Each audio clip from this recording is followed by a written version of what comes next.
Avengers. West Coast Avengers. Ah!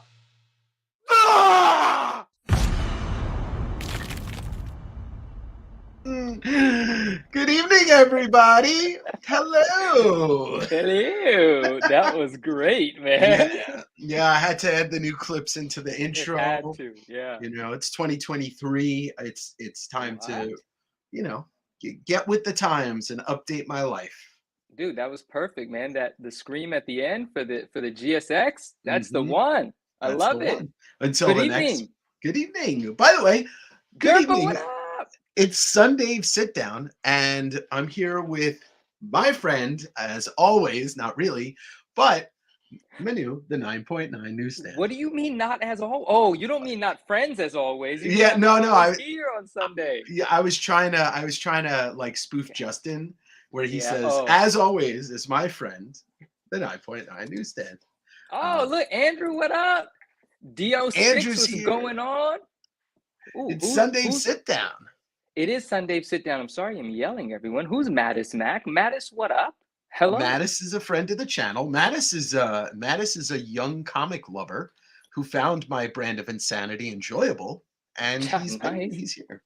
I figured there'd be a few people that dug you, my friend. I Well, thought so. some people like to listen Bishopism? to me talk. What What's up, up? Derek? We're So fighting tonight, guys. Sorry. it's Sunday. Couple of fun things tonight, and whenever I get a chance to get you on the show, I'm going to take it. And Thanks for our inviting me. of course our mutual friend Justin Spidey Hits. He's not live tonight. You're usually the co-host of that show.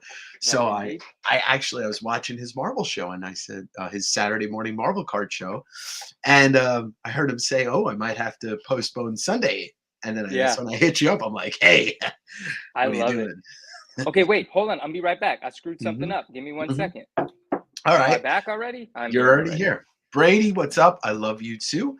RMS, what's up? Happy Yo, RMS, Sunday. what up? Brady, what's Yeah. going on? I love it. Our friends are with us. That's awesome. See, Matt has said I'm 18, so Dave gets the hip and cool with the kids badge. Look, I know how to hip and hop and all the stuff, tick and talk, and I like to rhyme, but I'm not a rapper like Manu is. I, hey. Hey. Yeah, so yeah, Justin is traveling, so hope he has a really great night. And you said you watched his Saturday Marvel card show. I I still have to finish watching that. That's the one with all the gems, the yeah, Marvel masterpiece. I Or popped it on because I got up a little early, but it was just ending. And that was like the last thing he said was that Sunday, he might have to move Sunday's show.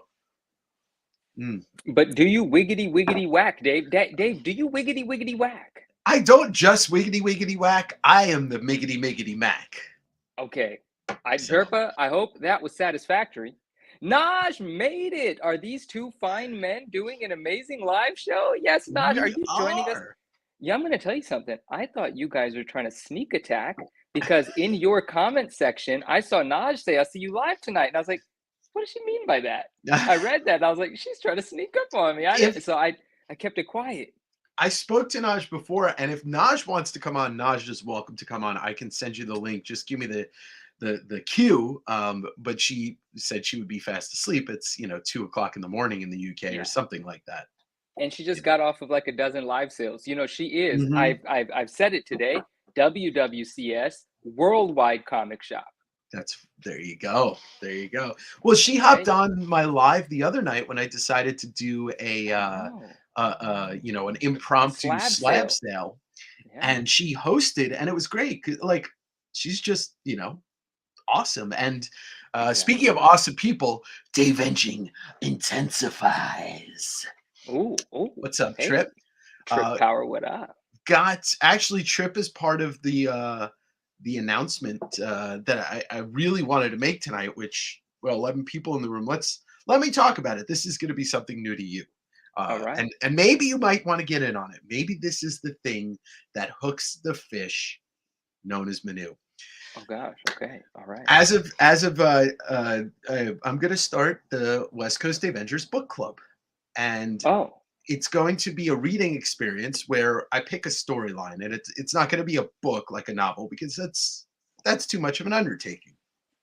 But I'm going to be picking a storyline or maybe even a single issue, and I'm going to challenge everybody to read it. And the week after or 2 weeks after, we're gonna have a couple people on. We're gonna talk about it, and it's gonna be open to the chat completely. But I think it's a lot of people have asked me some of the things I love to read, some of my favorite books. You all know who my favorite artist is. So I thought it would be a fun way to just kind of get people reading stuff, maybe they've read or maybe they haven't, and I think revisit some stuff. right. And well, let me show everybody. Next week, Trip Power, uh Antihero Comics, and maybe one other guest is going to be coming on, and we're going to be talking about this. But I would like to put this to the chat, to my friends, to everybody watching. Next week, we are going to review and talk about Todd McFarlane's Spider-Man, the first storyline, Torment. Do So not put the poster book away. we're Disrespectful. going to be talking about that too. Okay. But this, I mean, obviously one of the most famous books to ever come out. Like the most, Yes. I mean, it sold millions of copies, and it's the voice of a comic generation in the 90s. Absolutely. And so Torment's the first 5 issues of Spider-Man, the adjectiveless Spider-Man. So, it was the fourth Spider-Man book that came out at that time. And it's Todd's writing and illustration. I think this is Todd at his best Yeah, in, I would in agree. all form. And so it's something also that most people have in their collections. Hmm. And so next week we're going to talk about it, but I challenge, and it's not really a challenge, it's let's all read this within the confines of the next 7 days and talk about it next Sunday. Mine are all slabbed as 9.9 newsstands. I can't read them. I'm sorry. Okay. Well, there is solutions for that. I'm just obviously joking. But no, that's awesome. That's great. I love it. Yeah, but I do want to go over the options. There's Yeah, Madison. there's the trade paperback, which should be readily available at any comic store because Marvel does reprint this often. Mhm. There's you can get a 30-day trial to the Marvel Universe, the Marvel Unlimited app, and read it on your iPad or your iPhone or whatever. Okay. And then yeah, there's also the option to just buy the single issues. Honestly, if you're paying more than like $30 for this in single issue format, somebody's ripping you off. $30 a book? No, for the whole thing. Yeah, you could go on eBay and get like the first 10 copies for $40 shipped any given time. Yeah, that's what I'm saying. If you're paying more than 30 just for these 5 combined, then somebody's Sure. ripping you off. Sure. So we'll talk about it later if more people are in there interested in knowing. But yeah, I haven't read it in a minute. It's been a bit, and I'm excited to talk about it because it's I was this came out in 1990, so I was like 12 years old when I read this, or 11. Oh wait, Derpa Derpa Doo says he found a friend of his found a Walmart pack a few weeks ago. Does that mean it has the gold UPC one in there? It should. That is the place that they sold that. It was in the Walmart pack. Derpa, check for the gold UPC one. Hey, Cards and Comic Freak, what up? You are always on time. There's no almost on time with you, my friend. When you show up is the time. Thank you for being here. Well, and yeah, exactly. There is no on time because There's no on time. this is you're living in the moment. Um, Exactly right. Exactly right. it's funny about that gold UPC one. Last year, I want to say like towards the beginning of the year, I was at a comic store that was in North Seattle. No, this is 2 years ago, and I noticed they had the gold one, and I was like, "Oh, I've never seen that Newsstand before," and they sold it to me for like $15. Where is it now? It's in my PC. I'll give you 30. No. You're gonna turn down a double up? What kind of Yeah. flipper are you? I'm You a, don't understand money, Dave. I'm doubling your money, Dave. Wait, hold on. So by that, by that, do you want to buy my GSX for 0 plus 0? 0 plus 0 Well, because I already evened out. I sold the book and I evened out on that. So doubling my money would be would be 2 0. zeros. Yeah, it Yeah, would be 2 zeros. You know yeah, what? I will, and I'll pay for shipping. Okay, because I don't, yeah, I got yeah. you. Deal done. This guy Manu, he is very savvy, very savvy.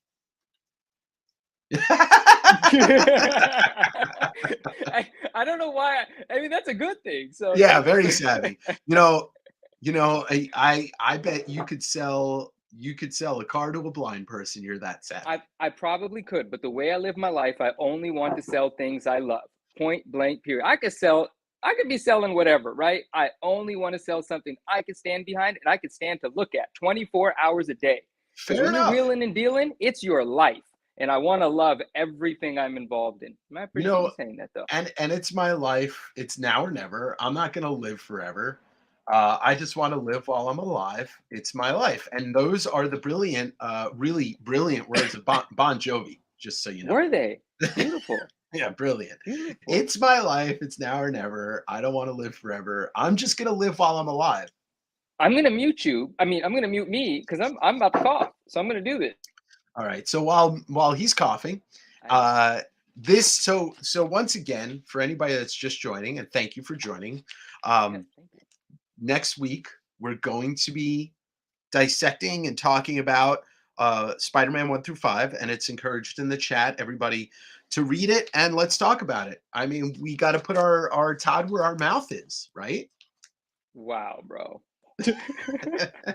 Well, I don't mean physically. I just mean metaphorically. So wait, is this happen? So the actual book club, like getting together and talking about this, is Sunday. It's 1 week from today. Correct, correct. Okay, cool, very Yeah. cool. I think Billy Thank Joel you, said Cards and Comic Creek. I think Billy Joel said something like that, but it was different lyrics. But I was quoting the Jovi. Um, so The Jovi. yeah. Yeah, So yeah. how are you, my friend? I'm well, my friend. I'm really well. We're almost. I mean, the month is almost over. Like, can you believe it? A twelfth of the year is nearly gone, and the year just started. This thing is going to go by so quickly. And with all of the things that we talk about wanting to do and doing, and we're doing, it's just going. It's I just know. going. So, I was yeah, not happy when I looked at the calendar today and I realized that it's like I got one weekend left in this month. But seriously, man. So, hmm, it's been active. It's been really good. And I've got a bunch of new stuff coming. There's a bunch of stuff headed to hmm, CGC soon. okay. So we'll see. And Todd's back over there at CGC doing his signing, and apparently he's got to come back for a third installment. He actually finished off the second installment. And he's already done with the second. So Okay. Oh, uh but he is coming back for a he third, is right? coming Yeah. back. Yeah. He posted Yeah. some interesting videos and oh, that's right. Your birthday's next week. Whose? Yours? Mine was yesterday. Oh shit! Happy birthday, Thank you, my friend. Manu. All right. Oh, Well, happy thank birthday. you, my friend. If you had hopped on backstage earlier, I was going to ask you, and then Naj said something. But everybody wish Manu a happy birthday because Oh, thank you, everybody. I love you gentleman, all. a scholar, and just an all-around great person. This guy, he's the best. Some Meets by Nature's with us. What's up? He says, He what is he? said, Oh, what did he say? You gonna read it? Go for it. "Yeah." He says, "Hello there, gentlemen. Excited to reread it. I love the splash page where Spidey's eating donuts upside down. One of my favorite splash pages of all time. I can't remember which issue. I think it's 4 or 5, but you're right.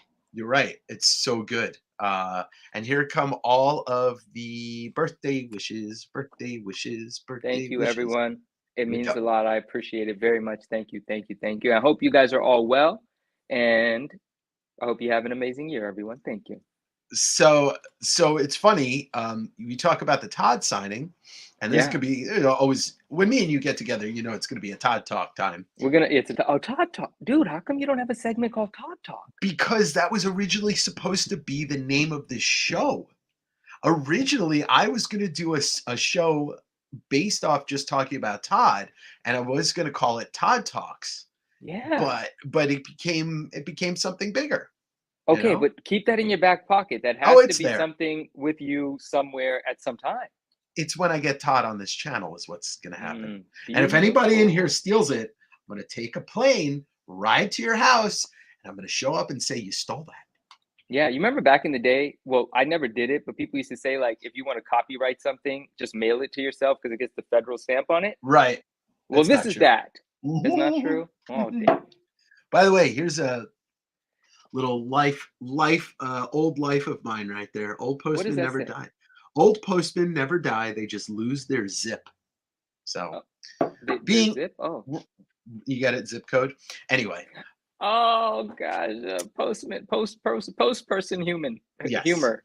So, so if y'all watched, and I'm assuming most people in here that follow CGC on Instagram watched, there was the video where Todd talked about, the three most submitted books in Yeah, CGC, but then the yeah, next video was the one that had only got submitted for the first time at the signing, and it was this Prince yeah. of Persia book that he did Correct. the cover for. I instantly, as soon as I saw that, went on eBay and bought a copy of that because I do not have it. And Not it, well. Amazing. yeah, and so it was very. Thank you for inspiring me, Todd, once again. And what was the deal with that book? That Prince of Persia was his first what? It was the first ever submitted. Somebody had submitted that book to the signing. It was the first time. Yes, that he's ever signed it. But what Yeah. was the actual involvement of him with that book? So he did the toys. McFarlane Toys did the toys for the Jake Gyllenhaal movie, Mm, and I guess mm. Boom or Dynamite Studios did the comic book adaptation, and he did the cover for it. Got it. Okay, cool. Yeah, it's not like I don't know if a bunch of them moved after, like if it moved the needle on that, but I paid like $12 ship for it. No, I mean, I'm sure a few more sold. I mean, that's pretty remarkable that that's his first time signing that book. That's pretty cool. Sure. I Yeah. I bet you there's some other books that I own that he's never signed before that like I remember when I got my Coyote 11 or 12, whatever number it is, I Mhm. can't remember. Mhm. But I got it signed. He's like, "Oh, you got one of these." And this is like 15 years ago. And Yeah. he opened it up to the page where his first page is, and he signed it on the page. He didn't say it was the first time he signed it, but he was really shocked that somebody brought that to get signed. Right. Now it's a different story. Everybody knows what Yeah. that book is. But Exactly. Exactly. So in regards to him talking about the three most submitted books, how yeah, do you feel about the fact that with Spider-Man 1, he's talking about every version of it, the sure. silver, the this, the that, because we all know ASM 300 as the most submitted book. But if you want to look at every version of number one, then that makes sense. Yeah. You know? And Yeah. it's no surprise at all. No, No, dude, not at all. We 7 all million love that book. copies, and 7 million copies of that book exist, Spider-Man 1. 7 million, or All did. right, what are the versions? You have your standard green version, Silver, gold, silver. then you've got green newsstand, you've got gold newsstand, you have platinum, the original Hmm. platinum copy. You've got at least one facsimile, but that doesn't factor into the 7 Oh, million, really? I I don't didn't think. even know there was a reprint for those. Yeah, Probably a True Believers reprint or something of no, that sort. it's one of the ones that it's like, kind of like the Ultimate Fallout. The only way you could tell is by the side, the barcode. Oh, Like, snap. I didn't know they dropped one of those. Okay. yeah, it's probably about 5 years old or so. Okay. Um, but and then is there a silver barcode? I can't There's no remember. silver No, UPC. There isn't no. a silver newsstand. And but then the other things that the other variations that people that I enjoy knowing about and playing with are is of the green cover. You have some that were printed with like a more purplish web than Right. others.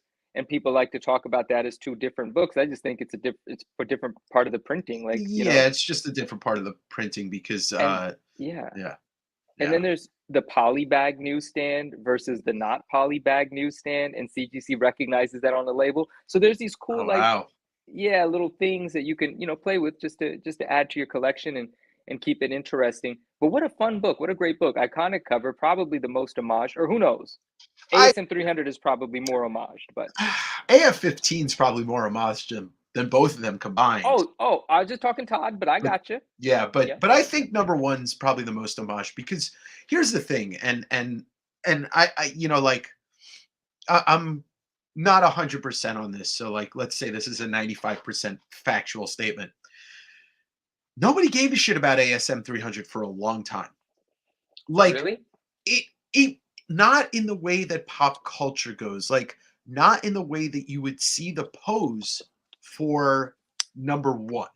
Like 300 felt like the second best always to me. And I think Hmm. once Venom got popular again, because there's like this lull, right? Venom gets popular, comic book readership starts going down. Yeah. There's a chunk of like 8 years of Venom comic books that no one read. Yeah. Nobody read. So Yeah.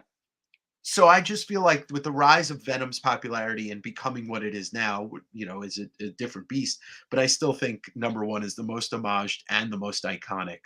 Um, it's just like I said, I'm about 95% on that. But as a carnivorous comic book person for most part of the last 35 years, I just felt like there was a time where 300 was it was always expensive, but it Hmm. wasn't as popular of a cover.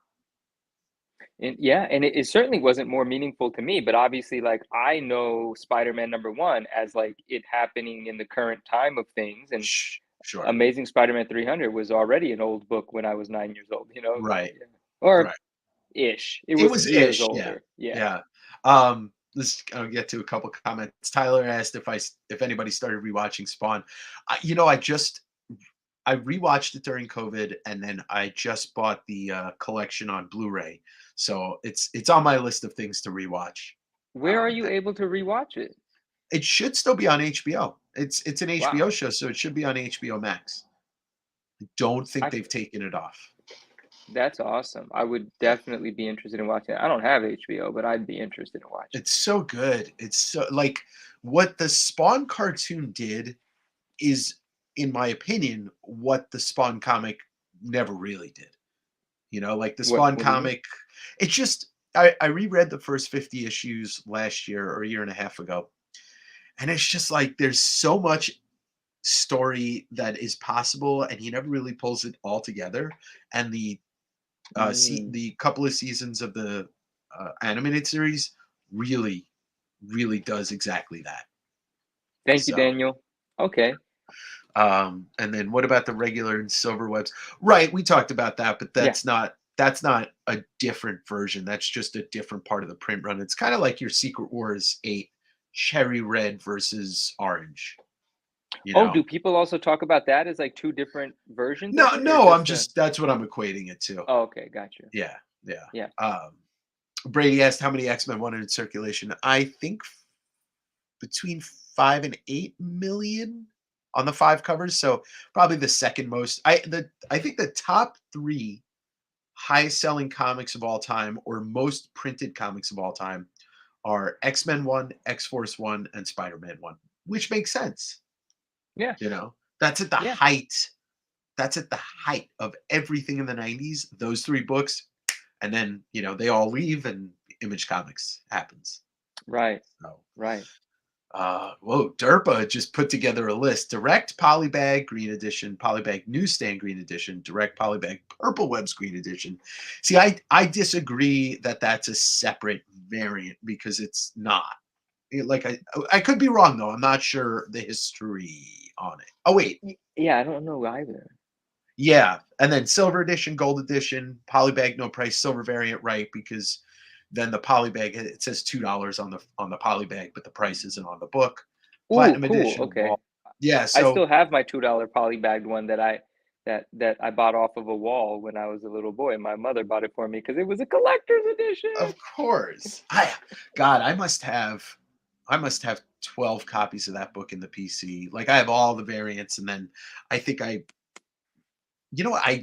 gave my childhood copy to my buddy because it's signed by McFarlane, and I wanted to give him a gift, so I gave him that. Oh, that's really nice. Yeah, I yeah. I have had a platinum edition in the collection, but it has been sold. I've never had a gold UPC one. The gold newsstand is something I've never had. I do want one, but I don't know that I'm gonna just, pay $2,000 for a 9.8, but I'm gonna have to Nah, stumble upon it some way, somehow. it's an expensive book, and Yeah. I didn't realize how expensive it was when I bought it, and it was barely worth what like, when I bought it, I guess it must have been 2 years ago for 15 bucks or something. It was only Right. like a hundred something dollar book, and now it's just like even the one I have, which is probably like an 8.80, is Probably like a $300 or $400 book. It shot up nicely when everything else did, and since there wasn't so many of them floating around, it didn't quite like get hit as hard on its way down because it's not transacting as much. So Of I think course. it's still like above 1,000, somewhere between 1,000 and 15. Mattis says, isn't there an Australian price variant for Spidey 1? Most likely, and probably also Canadian price variants, but I'm Yeah. not certain. I don't know where that factors into the print run. That could be inclusive of the millions. But yeah, I guess technically there's going to be variants of it that got sold in other countries, but Yeah, I'm not 100% sure. The polybagged version variants don't reflect purple or silver webs, they're just polybagged and yeah, okay. Right. That makes sense. right. I mean, either way, when you're talking about circulation numbers in the 90s, it's close to 10 million, which is crazy Yeah. for a comic. Uh, Bishopism says, I have a very cool polybagged one signed by Todd in the 90s with the Spawn COA. I want to see the Spawn COA. Hell I'm just yeah. curious to know what sort of COA they included with that. Okay, so that's gonna bring me up to my this big pickup I got this week. Yeah, I'm missing the platinum, but I don't want to pay platinum prices for it. That's a book I'm gonna find in a It's collection. pricey. Yeah. Yeah, But yeah, dude, it's so sick. Like yeah. I knew that it had a thicker cover. But when I got it with me, that's when I realized, oh, it has cardboard cover, and the back is actually a completely different back. It's that black back with that circle image with the Todd McFarlane Spidey in it, Oh wow, yeah. And doing that was some a leapy, one. jumpy, swingy. It's a one per store, I believe. They sent It was two something like that. retailers And it for came with a thank you. letter. Yeah, Yeah, so you also yeah. want the letter as well. Yeah. Yeah, and speaking of, let's talk about fucking cool McFarlane pieces. I picked up this. I picked up a McFarlane collection. Let's put this on the big and us on the small. Yeah. I picked up Ooh, a ooh. Spawn collection this week, and this is the reason why I bought it. Well, one of the reasons why I bought it because I actually needed some of those books. So this is a 301, a Spawn 301 inaugural day signing. Now these do exist as blanks, but this was from a signing in at the Alamo in Chandler, Arizona, which is the draft house, the theater, on the Mm-hmm. day that 301 came out, and it's signed by Jason Sean Alexander, Tom Mm-hmm. Orzechowski, the longtime letterer, and Todd. Wow. Yeah, so Eh, this book is what we would call a ghost. yeah. It But tell me more about it. What did you mean when you said it came blank? There's blank so like they sketch sold covers? no, no, I mean like unsigned. So Oh, okay, that these makes sense. Yeah. exist as a 301 inaugural day or inaugural signing day. It'll have this, but I think only two autographed copies with the COA have sold in the last year. And Exciting stuff. I will say for sure that this will be for sale coming this week. That's I have cool, man. That's very cool. Yeah. I've not figured out what price this is worth, but it was signed on October 2019. And this comes from the Alamo Draft House. It's they did a signing there because it's the closest thing to his headquarters in Phoenix, Arizona. And look at that Todd signature on the front. It's Oh, the biggest and fullest. that's right. That is That's right. amazing. I love Yeah, that. I was stoked to get this. That the Spawn collection I bought was two short boxes, and I put like 15 or 20 books in my Spawn run, and it's almost done. And like I got some very interesting variants that I don't know much about. And so but this was the I saw this, I'm like, all right, well, it's worth it to buy the collection for this. I So agree. Andrew says, curious if, oh, you got it up. Curious if micro variants will become more popular, necessary with the volume of signed books and cards coming back from CGC. Wait, what are micro variants?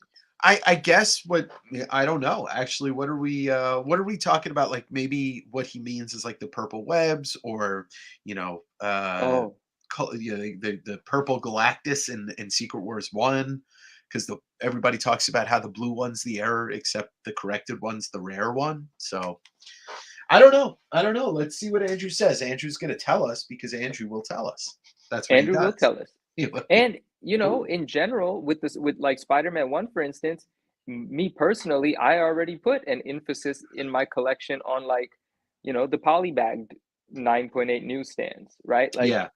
just whatever extra step of scarcity there is, that's the one that that I think is subtle differences in print quality, etc. Sure. Yeah, that's already started to become the case, Andrew. So I think that's going to continue to become the case because we, the collectors, we dig that kind of thing. Sure. I mean, You you got know? everybody in here knows that this nose is the Mark Jeweler truffle pig nose, and Yeah. I look for those things just because, like, there's you're gonna get bored with buying or looking at the same book over and over. If there's a subtle difference in it, then it's interesting.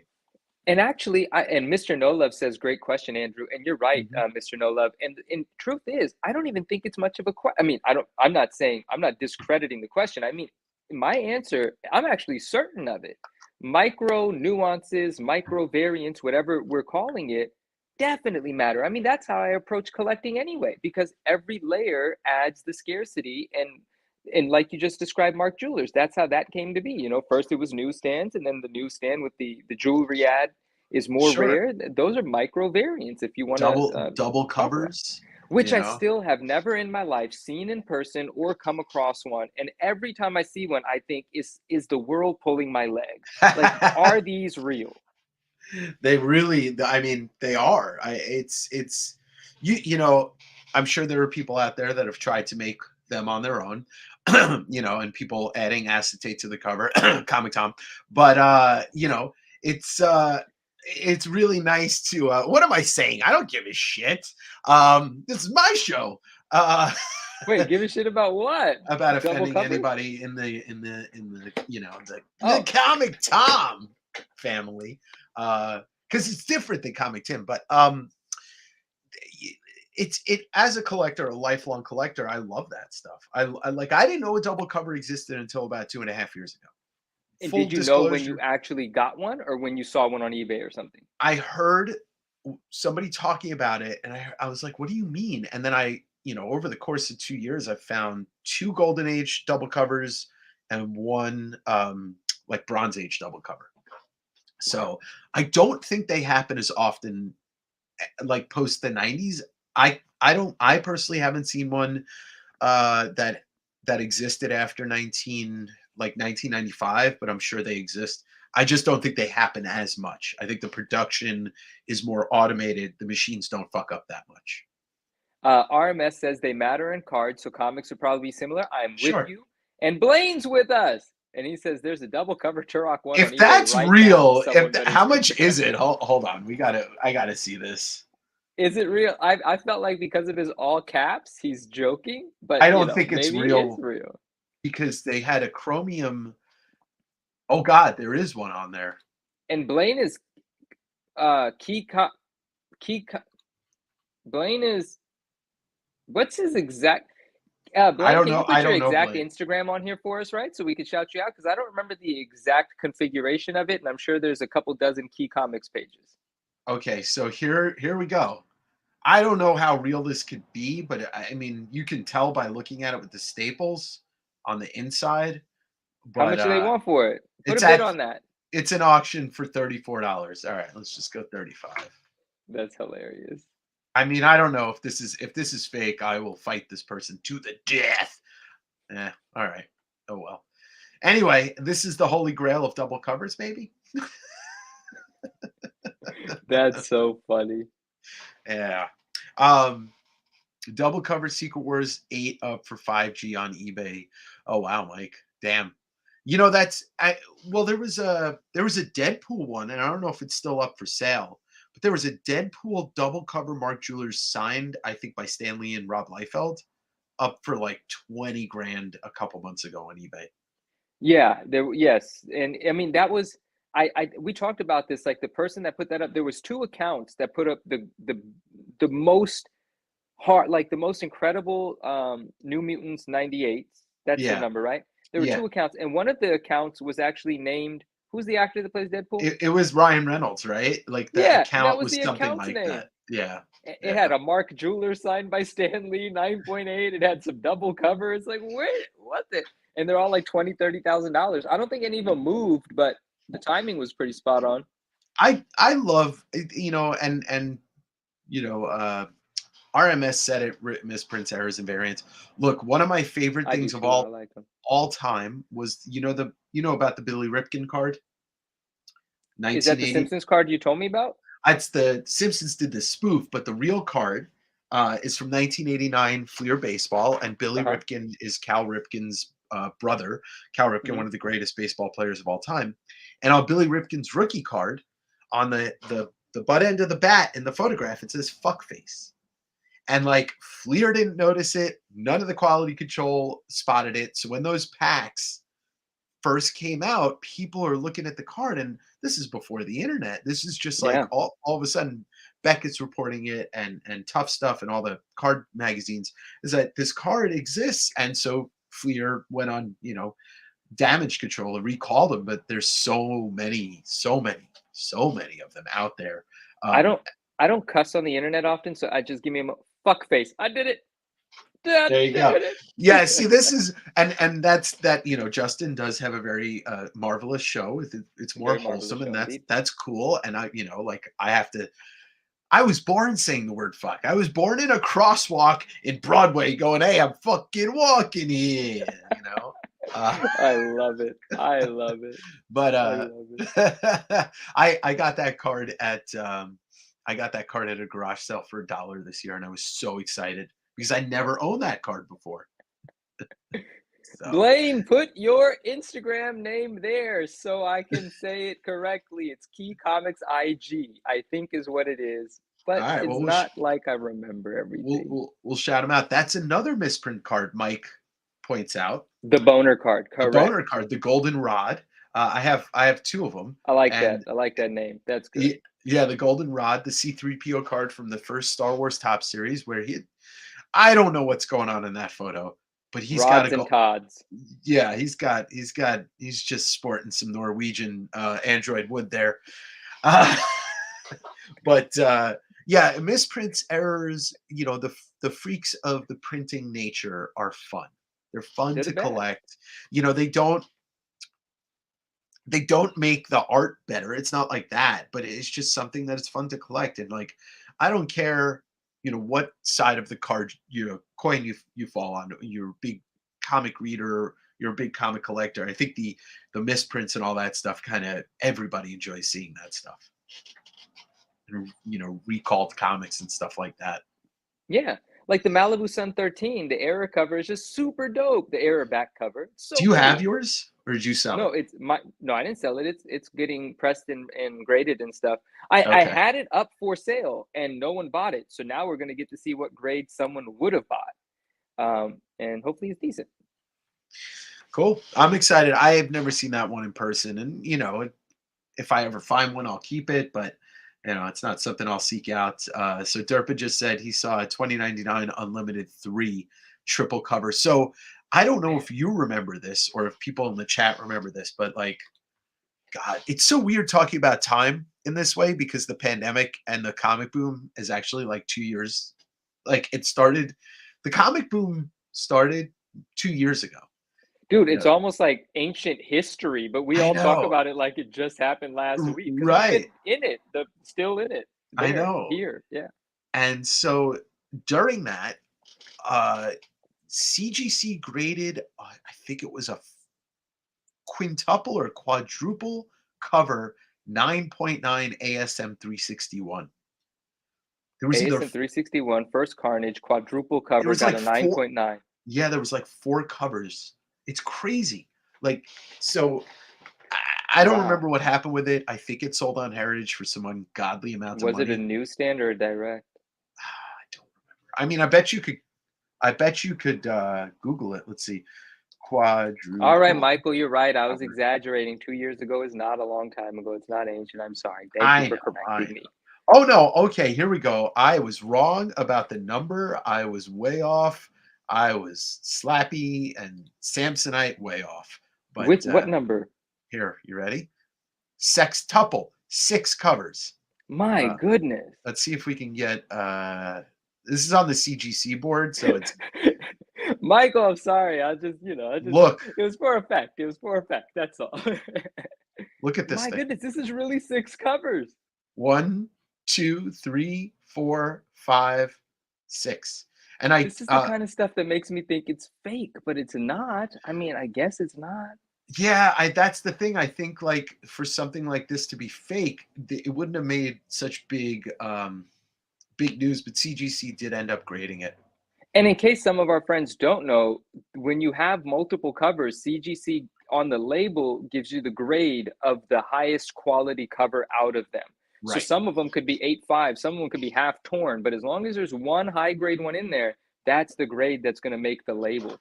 It Yeah. doesn't mean that the front of the book looks like a 9.9. It means some cover in there was a 9.9.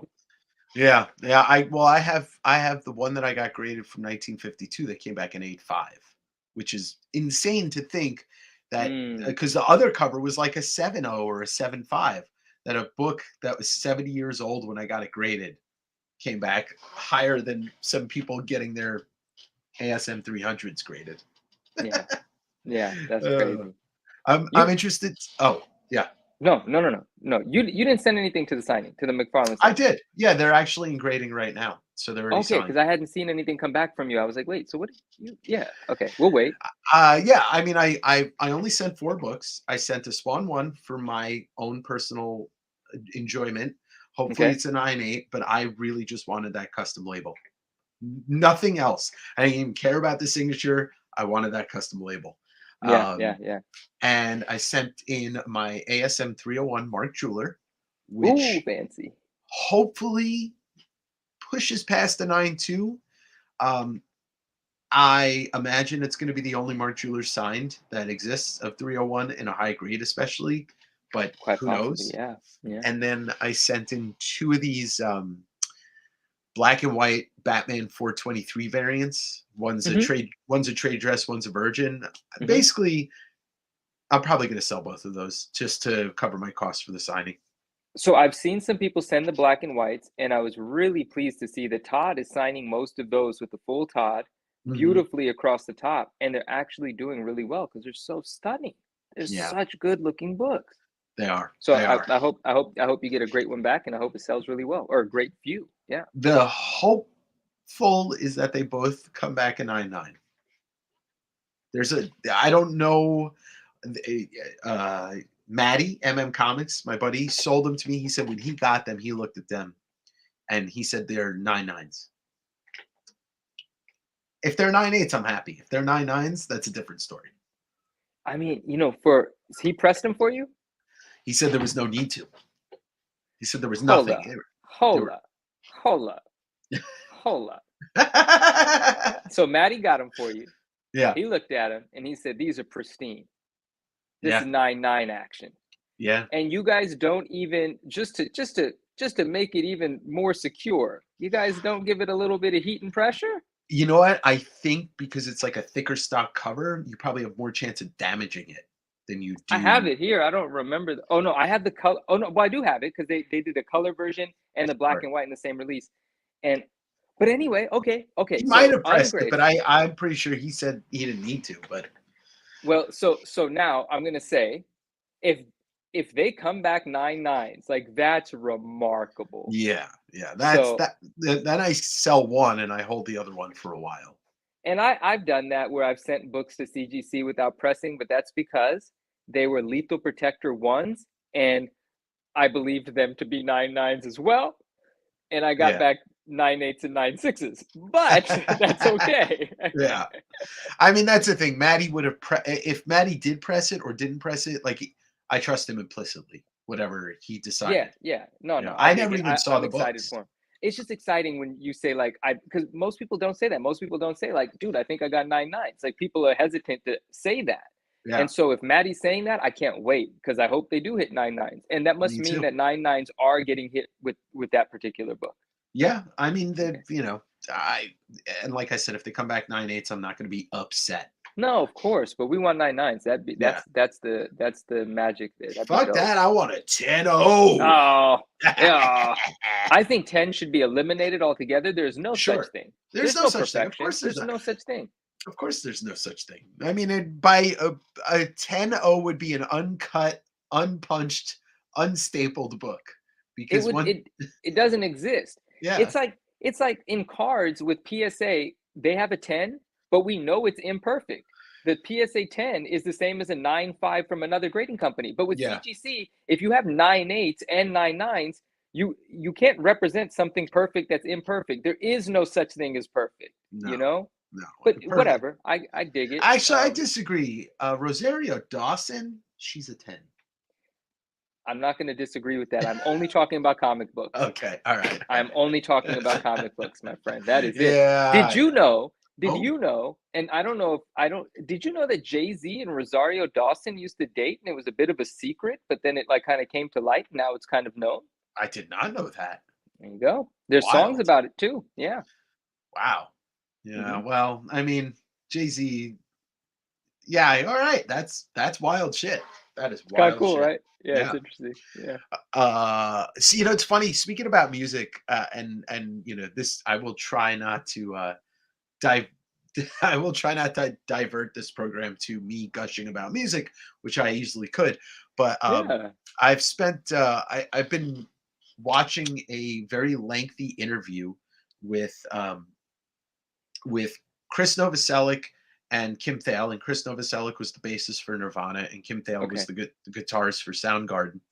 And Okay. it's just wild to hear them talk about the Seattle scene and like how it formed and where all these guys were from and what they were doing before they all became hugely famous. And like Yeah. I look at the Seattle scene and I look at like the guys that formed Image in very much the same breath.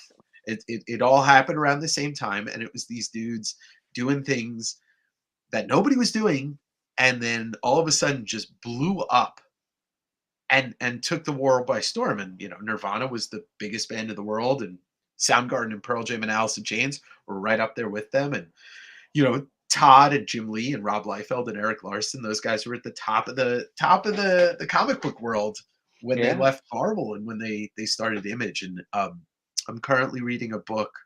It's comic book, but it's the timeline of Image Comics by Jim Valentino, and it's very interesting to hear him lay out like how it all went down.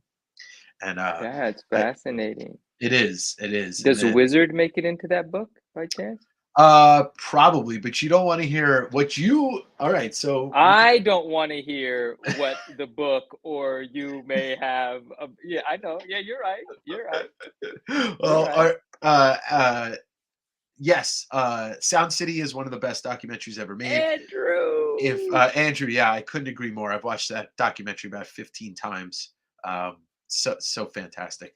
Uh, so no, what I was going to say is I've been listening to a lot of Rob Liefeld's podcast, Robservations, and I recommend it to anybody that likes comics because Robservations. I didn't know yeah, he had a podcast. That's very cool. Great name. Good on you, Rob. yeah, and it's better than most period anything about comics because not only is he super knowledgeable and super enthusiastic, but he was there.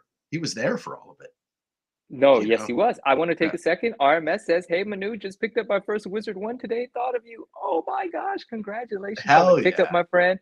I can't wait to talk to you more about it in the DMs and see it. Fantastic. That is so lovely. I hope you got a great deal. I hope you love it, and I hope it's not your last one. I know it's not going to be your last one. No, Once you of got course one not. Wizard One, you're going to get more. I They're have amazing. 3 now or 2. I can't remember anymore. Me Derpa too. said, I've got two or three. Yeah. yeah, and you got some more expensive ones than I do, but I'm you just know. teasing. Yeah. I love Wizard, man. It's kind of Yeah, like the glue that connects us all. It's really kind of great. does. Yeah. Derpa said I finally completed my Alice in Chains collection with the self-titled three-legged dog. Yeah, I picked that up years ago in a first press, and it's probably my favorite album of theirs. Although, no, Jar of Fly. I can't get into this because I'll just go on forever. Yes, the interview, Derek, the Rick Beato interview with the three of them, with it's fantastic. But like, I don't know, Manu. I know you're Yes. big into East Coast rap when you were a kid, but did you ever get into Yeah. the Seattle stuff at all? No, I really didn't. I was so like I was very narrow-minded. It was like what captured me is where I stayed, and I wasn't the sort of guy that ventured off or got creative or adventurous. I just never was. So what got me is where I stayed until I got older and realized, oh wait, there's more to the world. So I did it Yeah, actually. yeah. Yeah. Well, you should get into it. It's never too late. Oh, I bet. I bet it's great. I bet it's even better to experience it now when you actually understand what people are talking about. That's true. That's true. Yeah. So yes, Symbiotes by Nature read What's my he say mind. here? There's a Observations episode where he basically lays he knocks Gareb Sheamus on his ass.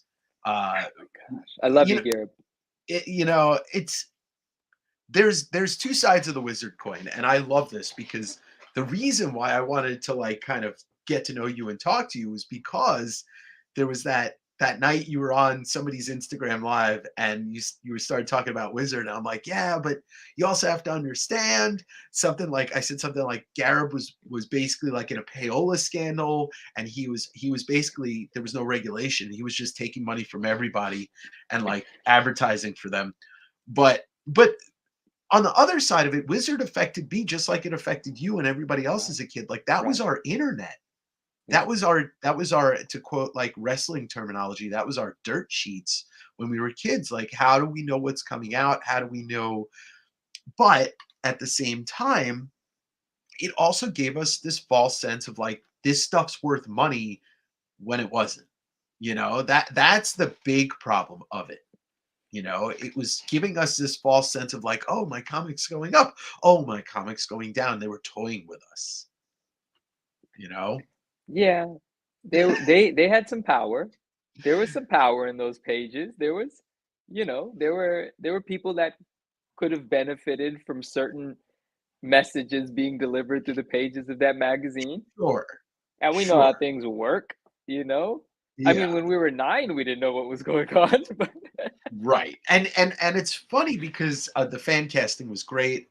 Hi, Amber. Amber, what up? The fan casting was great. The Palmer's picks was great.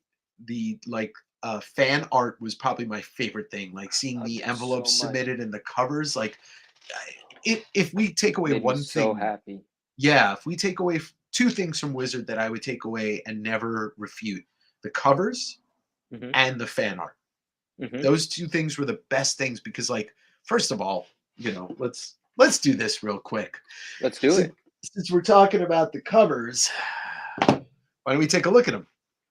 Oh, yeah, this book, I yes, this Yeah, yeah. I told you about it. I picked it up for Oh, this is three sick. for $3 the other day. This is pretty much all of the Wizard covers in one hardcover, with an introduction by, I gotta buy one right now. Why do I you not? do Why have I not you yet? do with an Well, and it's a introduction. newsstand. They showed a newsstand. They used a newsstand for the picture of Wizard One. That's right.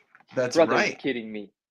And Wizard, and and Andrew said it was like Nintendo Power. Nintendo Power is kind of the reason why I think a magazine like this was able to exist, because Nintendo Power, I mean, it's in the name, but all of us love Nintendo Power. Like, I don't know anybody that grew up in the 80s and the 90s that didn't love Nintendo Power. It's Period. such a formative Period. magazine. Dude, the nostalgia in those just so ridiculous for me. Yeah, yeah, and so you get Wizard, you get EGM, you get Toy Fair, you get Game Pro, you get all of these very niche collector and collectibles magazines that kind of create, like, it's almost like it created a community, um, because we all were into Wizard as collectors. All right, so Chip says highly influential through party market manipulation and collectibles. Glad we don't see a thing like that happening anymore. No, thing of the past. Whatnot. And that's the thing. And here's the thing. And I'm not going to point too many fingers because we all know where the fingers point. Uh, but what I saw over the last couple of years with certain individuals and certain influencers is the same thing that Wizard was doing. And it's there's many factors that destroyed the comic book market and the comic book industry in the 90s. This is one of them, and behavior like that is part of it, and I just don't want to see it again. I That's one of the reasons why I created this channel and wanted to make a community, because you'll never see me being like, well, if you guys go on Whatnot, you can buy this Tyler Kirkham Invincible number 12, the 14th reprinting of this book. You can get it for $200. It's going to be worth $400 tomorrow. I You'll was never. actually No, I hear you. And I was actually concerned that we were going to have a repeat of that. Like everything was looking like, oh, you're going to exhaust every buyer. You're going to piss everyone off. Everyone's going to finally open their eyes and be like, why have I been buying all of this horse shit for so long? And it's Yeah. going to be a wrap. People are going to go on to their life where they're respected by the businesses that they do business with, where they don't feel like they're taken advantage of once they learn the hard lesson. And I thought it was going to be over. Hmm. But an interesting thing happened. I think maybe, and I'm just kind of thinking about this now, maybe the economic sort of troubles, like just the global economic troubles, Sure. maybe that made it so that it didn't happen. Because if money kept being spent the way that it was, nothing was going to stop the companies from selling crap to everyone.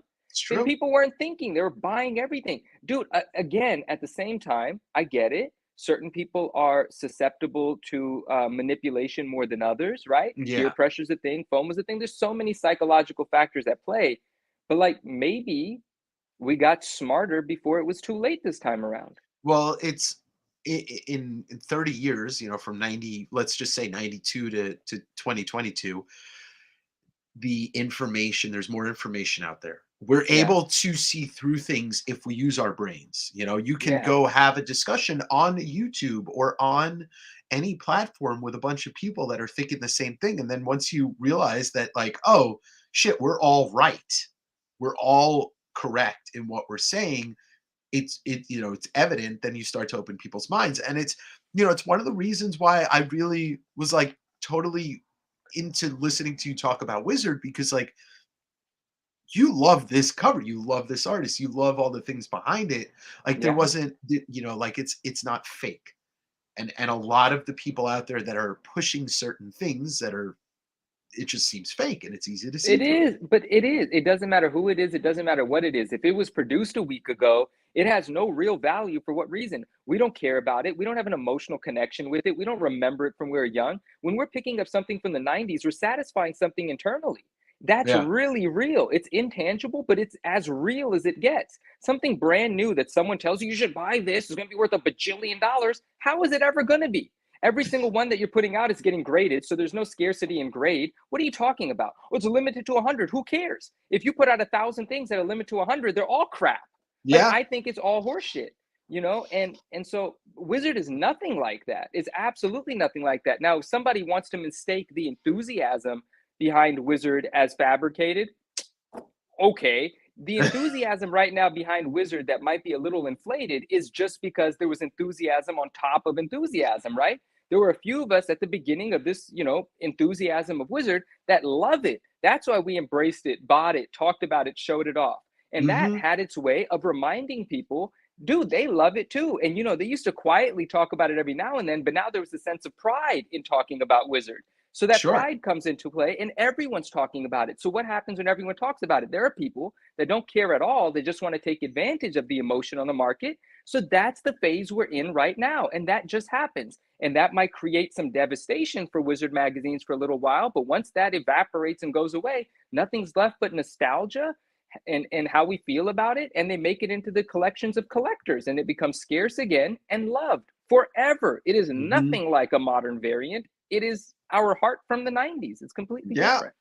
And I'll say one thing real quick, and then I want to get to what Amber said. In my quest for McFarlane and owning everything published of his artwork, this was at the top of my list when I realized that, like, beyond the ASM run, which I kept since I was a kid, this was at the top of my list to get again. And when I started going to shops and going on these road trips with Dave 2 years ago, and Dave knows this because he was there when I was every shop I went into. Do you guys have any old Wizard magazines? Do you guys have any old Wizard magazines? I was trying to find this. This book is still incredibly hard to find in the wild, and like, even though like, when this subsides even more and this, like, book becomes maybe more readily available when I look at in stores, I'm going to keep buying this book. I don't Yeah. care. Like, this book is so ingrained in me. So, It's just yeah, I yeah. love it. And that Yeah. cover is just too sick, man. Like Yeah. with Spidey and the wizard cloak, like it's so funny how everything came together for them when they launched this magazine. Like how perfect is that for a first cover? I You know, know, I know. it, It's perfect. it stood the test of time. I kind of love it more than I did in the 90s. Like it's so Well, perfect, man. there's also the fact that as a collective, people that are in their, let's say, early 30s, late 20s don't even fucking know magazines anymore because they barely exist. Yeah. Like, and I don't mean that as a slight. I mean that as a fact. Kev, what's up, my guy? How are you? Kev Let's McGee in the building. Before we go through this, let's say Amber, I agree with you 100%. Like, you're talking right to somebody that takes that to Yeah, heart because, correct. I am a voracious comic reader, but I also am a comic collector, and those two things can actually exist mutually. But Dude. Oh, sorry. the way that they treated it during the pandemic, and then, certain sellers and certain influencers, yeah, yeah. Yeah, sellers, influencers, people just trying to take advantage, whatever you want to call it, right? They exist. It happens. We have to be sophisticated as buyers, intelligent as consumers. Something Mhm. like Whatnot enabled a certain environment, but didn't manufacture the environment. They produced, they planted the seeds for it. They allowed the atmosphere for it to become what it is.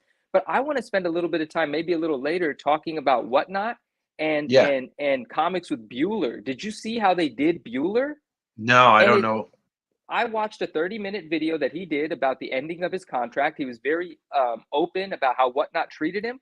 And I could sum it up in a minute. They took Sure. advantage of the guy and used him and just left him out to dry. That's the summation, right? But Bueller's so nice, so sincere, wants to believe in the goodness so much that, man, my guy got taken for a ride, a Yeah. 12-month ride. And he got paid, he put it out there, dude, $1,000 a month, and he didn't even get 12 months worth of it because they didn't start paying him until his bus was wrapped and on the road. So there's several months that he didn't even get paid for it. Every single day, his bus is out there promoting with the Whatnot wrap on it. He's Sure. doing live sales from time to time, promoting these nonsense variants. And even he says, this is just garbage. I don't know how to sell it to my audience.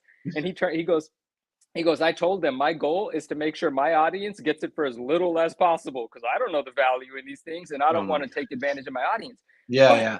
$1,000 a month to have a wrapped billboard traveling the world, I wouldn't accept $1,000 a month to spend 30 minutes giving someone value in what I know about something.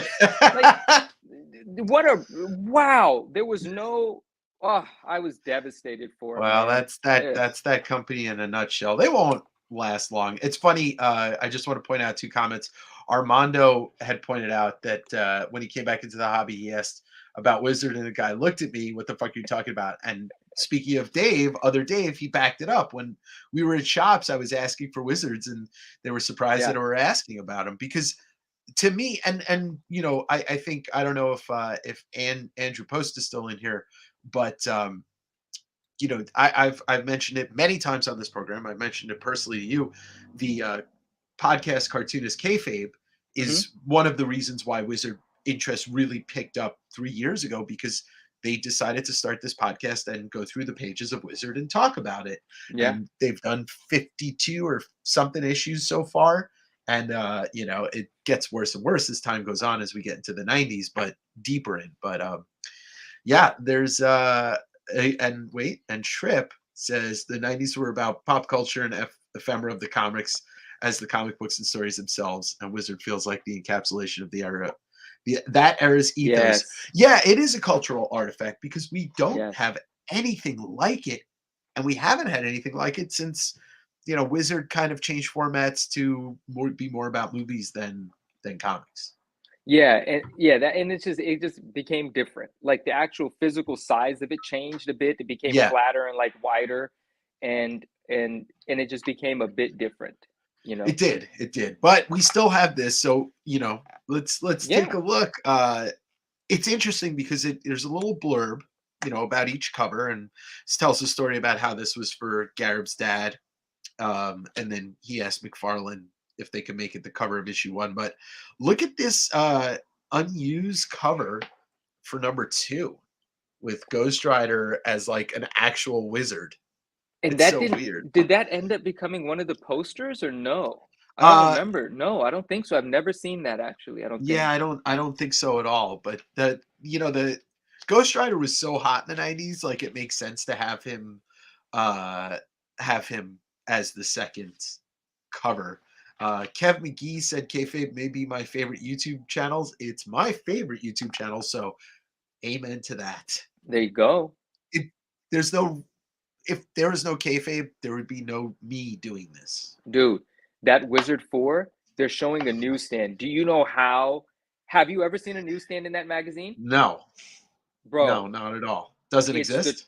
it exists. It Well, exists, but you know what I when I oh say yeah, it no, doesn't no. It's a exist. dude, it's so I'm so excited about what it's going to be like 5, 10 years from now, like when Wizard, like the collectible factor of Wizard actually matures and people understand which one's more scarce than the other, which variant is actually impossible. You know, Right. what does this mean? What does that mean? Once that starts to, really actually take shape, these are the ones 2, 3, and 4 newsstands. Sure. I've People never don't seen realize how, I've never seen 3 in a newsstand, but also check this out. Unused cover from Eric Larson of Lobo. no That way. yeah, so this is I'm sorry if you can't see it that well, but I see it now. I'm watching it on the screen now. I love yeah, it. but it talks about how they didn't like this cover, so he turned this out in a few hours, the Wolverine one. I have that Wolverine one in a newsstand, and it's the only one I've ever seen.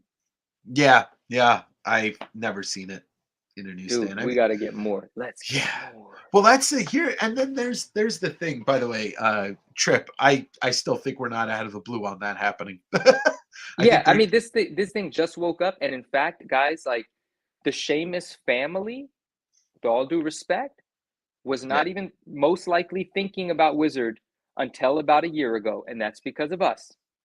yeah. So So if some and they might not even have the rights to the name anymore. Who knows what the trademark is all about now? I have no idea. But if anybody's going to attempt a Wizard reboot, it's not the first time I've heard it brought up. It's not the first time I've been a part of the conversation. I hope it never happens for my own yeah, personal reasons. I like things to be special because they're special. I don't like not them to be reinvented just to try to take advantage of something that's not special to me. And especially. so, yeah, Oh, sorry. No, no, no. no, Keep going. that's it. That's it. That's it. But But it might happen because, yeah, especially as it's a dying format, the magazine. So, uh, all right. So Kev McGee's telling us that yeah. that Lancaster. Are we talking Lancaster, Pennsylvania? Or are we talking another Lancaster? So I need to know this for personal reasons. Now finding a 9.8 in an antique mall will be a true hunt. I've never found anything at an antique mall that got a 9.8, but you never know. You It could never know. happen. Yeah, Yeah. it could happen. That would be the true hunt indeed. Uh-oh. They're coming for me. Are those So wolves howling? I'm just no, joking. it was an ambulance, I think. Oh, I Uh, hope everyone's all right. but look at this one.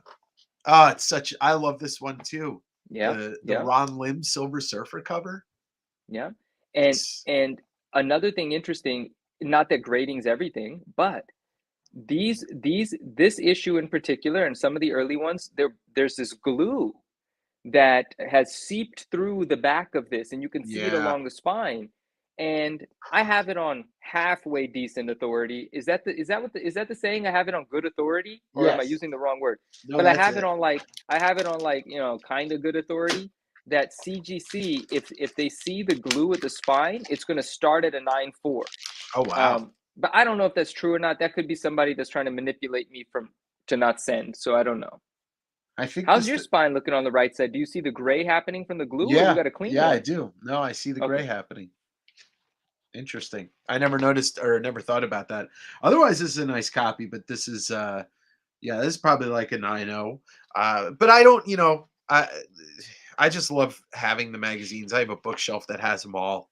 Um, yeah, look at that. So okay, so there's an offer in Wizard number 4 Yeah. Yeah. that if you subscribe today, but it shows you could buy the San Diego Comic Con Wizard number 1 for $6.95. I'll take 100. That's so cool. I didn't even realize that it actually allowed you to order the SDCC one as well. Yeah, yeah, And so, for our friends here that might not have heard me say this before, this I do have on good authority because the authority is actually Gareb Sheamus. And I didn't know what the circulation of the SDCC was, and I was very curious. Uh-huh. And I think Garib just volunteered the information to me in a conversation. I don't think I even had to ask, but they made 10,000 SDCC copies to distribute at San Diego Comic-Con. Less than 5,000 of them were distributed, and the rest were thrown away because it was too expensive to ship them back and they didn't have a place to put them. So 5,000 is like the circulating known print run for that thing. It's crazy. But I'll say something else as well. This is fascinating. If you look at the SDCC census right now, right? If you go back 1 year, there were 3 Blue Label 9.8s and there were 0 signed ones. Right. If you go back 1 year, SDCC census, which is separated from the direct and newsstand, which is combined. Sure.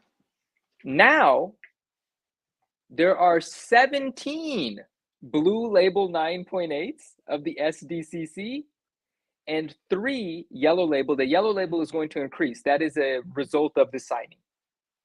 Of course. Right? But here's the most fascinating thing. The 17 SDCC 9.8 Blue Labels, of those, 13 of them are file copies. File copies are the ones that just now, from the Seamus family, were delivered to CGC because of the excitement, and CGC granted them the, whatever you call it, a file copy because it came from the internal manufacturers of Wizard. And at first, when that information was provided to me, I was like, that's really damn cool that these are file copies. These came from the Seamus family. These are special. But they're not that special to me when there's that many of them. Well, of course, because you know, it's the Seamus family. No, we're not saying that. Love you, Seamus family. Look, you're allowed. Just the facts of the census. Just the census facts on its own, right? Yes, but you're allowed to criticize the ones you love. Okay, well, true indeed. But I want them to be around me when I'm doing it, you know? I know. I did ask Garib a question the other day, and he never responded because it was a critical question. And even in the voice note that I sent him, I said, look, I probably shouldn't say this. It's a bit forward, but whatever. And then I said it, and then I hit send, and I was like, well, that's out there now. And then he never responded. I'll take him on. I'll take him on here. Bring on Garib. I'm not a bad interviewer. Garib told me, I asked him once, before I asked him a question, I asked him if I could ask him the question. And he said, I'm not offended by anything. And so, you know, if he let's get him on. Let's talk to him about the 90s. Yeah. I love Garib, man. But it's the file copies thing is interesting to me. It is. By the way, he's not doing it. It's not Garib himself doing it, by the way. Right. He's got better. Just so everyone knows. He's got other things going on. He's an entrepreneur for real. Yeah. Trip said, thinking of all the Wizard variants and incentive covers that they actually did a reboot. Yes, another reason not to reboot it at all. And Vintage Lord said, hey, you guys. Goonies. That's right. So we come to number 6, which is Vintage Lord went up. This is the interesting one. Okay, and I only have one, so we're gonna have to find more. Yes, I need one of these in the gray. The gray Hulk is the limited cover that they just did for like it was like a test market type thing. Only 10% of the print run was the gray Hulk, but that is a classic Sam Keith cover. So look at they came out swinging. That's the thing we have to say. McFarlane, Javier Salteris, who was on Ghost Rider, is doing some Ghost Rider covers. Eric Larson, and then you get Bart Sears, who he becomes a legend in his own right because he's got 2 names. Does that actually say Burt Whitman or Bart Sears on that cover? Does not say either. Okay. So they have Bart Sears to do this one, and then they had Ron Lim, who was doing Infinity Gauntlet. He was doing Silver Surfer, and then 5, 6. They originally had Joe Jusko doing the cover for 5, but then they have Sam Keith doing 6, and then issue 7 that's another fucking ghost. You get You get The Flash by Bart Sears. I've never owned this. Like, I owned this when I was a kid, maybe, Yeah. but I always had the Exo Manowar cover. I And just got another one of that number 7, and I right, just bagged and boarded it. Where the heck? Anyway, it's here somewhere. we talked about that on the phone. That's right. That's Yeah. right. I forgot about that. So Brady just said, "Do you think the amount of variants and stuff that come out for each issues will hurt modern keys worth?" Yes, I don't think Yes. modern books are going to be worth much. There's some that will, Some, but but most will not. yeah, I don't see why they would be. Maybe Just after 40 years, once people even neglect their 9.8 slabs and those begin to break and rust up and melt somewhere, like maybe then there'll be some scarcity. But there's no high grade scarcity of any of this stuff. So what's worth more than the other? If everyone's got it and everyone's got it in high grade, how's it worth anything? yeah, and because it's manufactured scarcity, why, you know, like where does real scarcity come from in modern books anymore? So, I don't I don't know. know. It's over Uh time it will develop over time. Because look, the sure. 90s was a bunch of junk, and now stuff from the 90s, some of it has value. The same cycle will have to happen, but you're gonna have to hold down to all that crap for 30 years.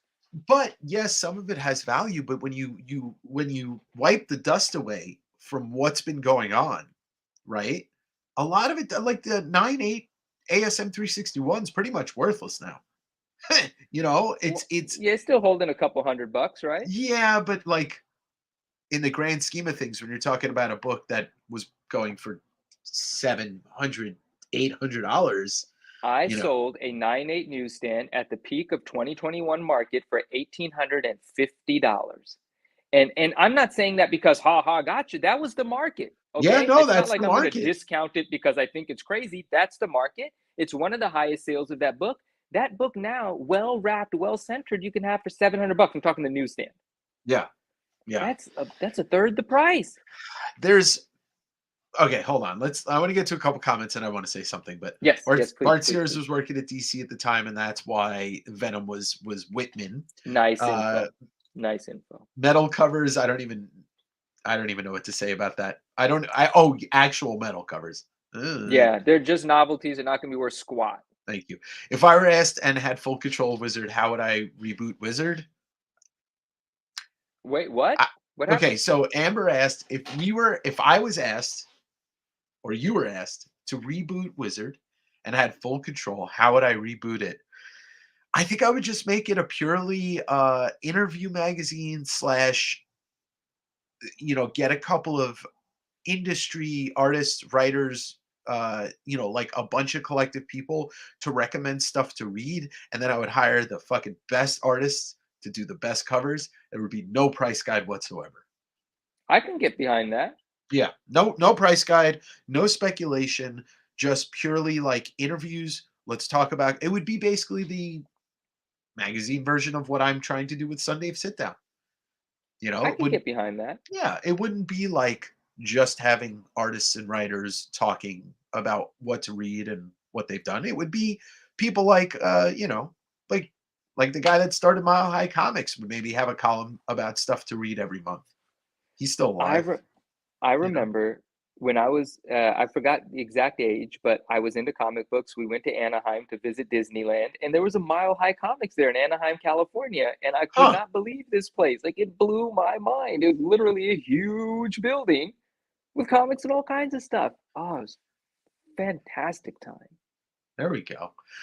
Eh, sorry, I was just reading. Blaine asked what we were looking at the Wizard covers guide. Yeah, Sorry, the Blaine, you Wizard need that. I need big that too, man. big book of covers, and then quarterly. Andrew said quarterly with interviews and original art covers, no I variants. didn't disappear. I mean, I disappeared, but I'm still here. And Mattis, I could get behind this right there. Ryan Otley does the cover for my Wizard #1 reboot issue. Let's get it done. I love Ryan Otley. So, okay, I want to go back to what uh, we were talking about modern comics and the worth of modern comics. Um, Yes. there's Modern worth. two things I'll say. Comics, if you're collecting and you love comics, then everything's worth See? an infinite amount.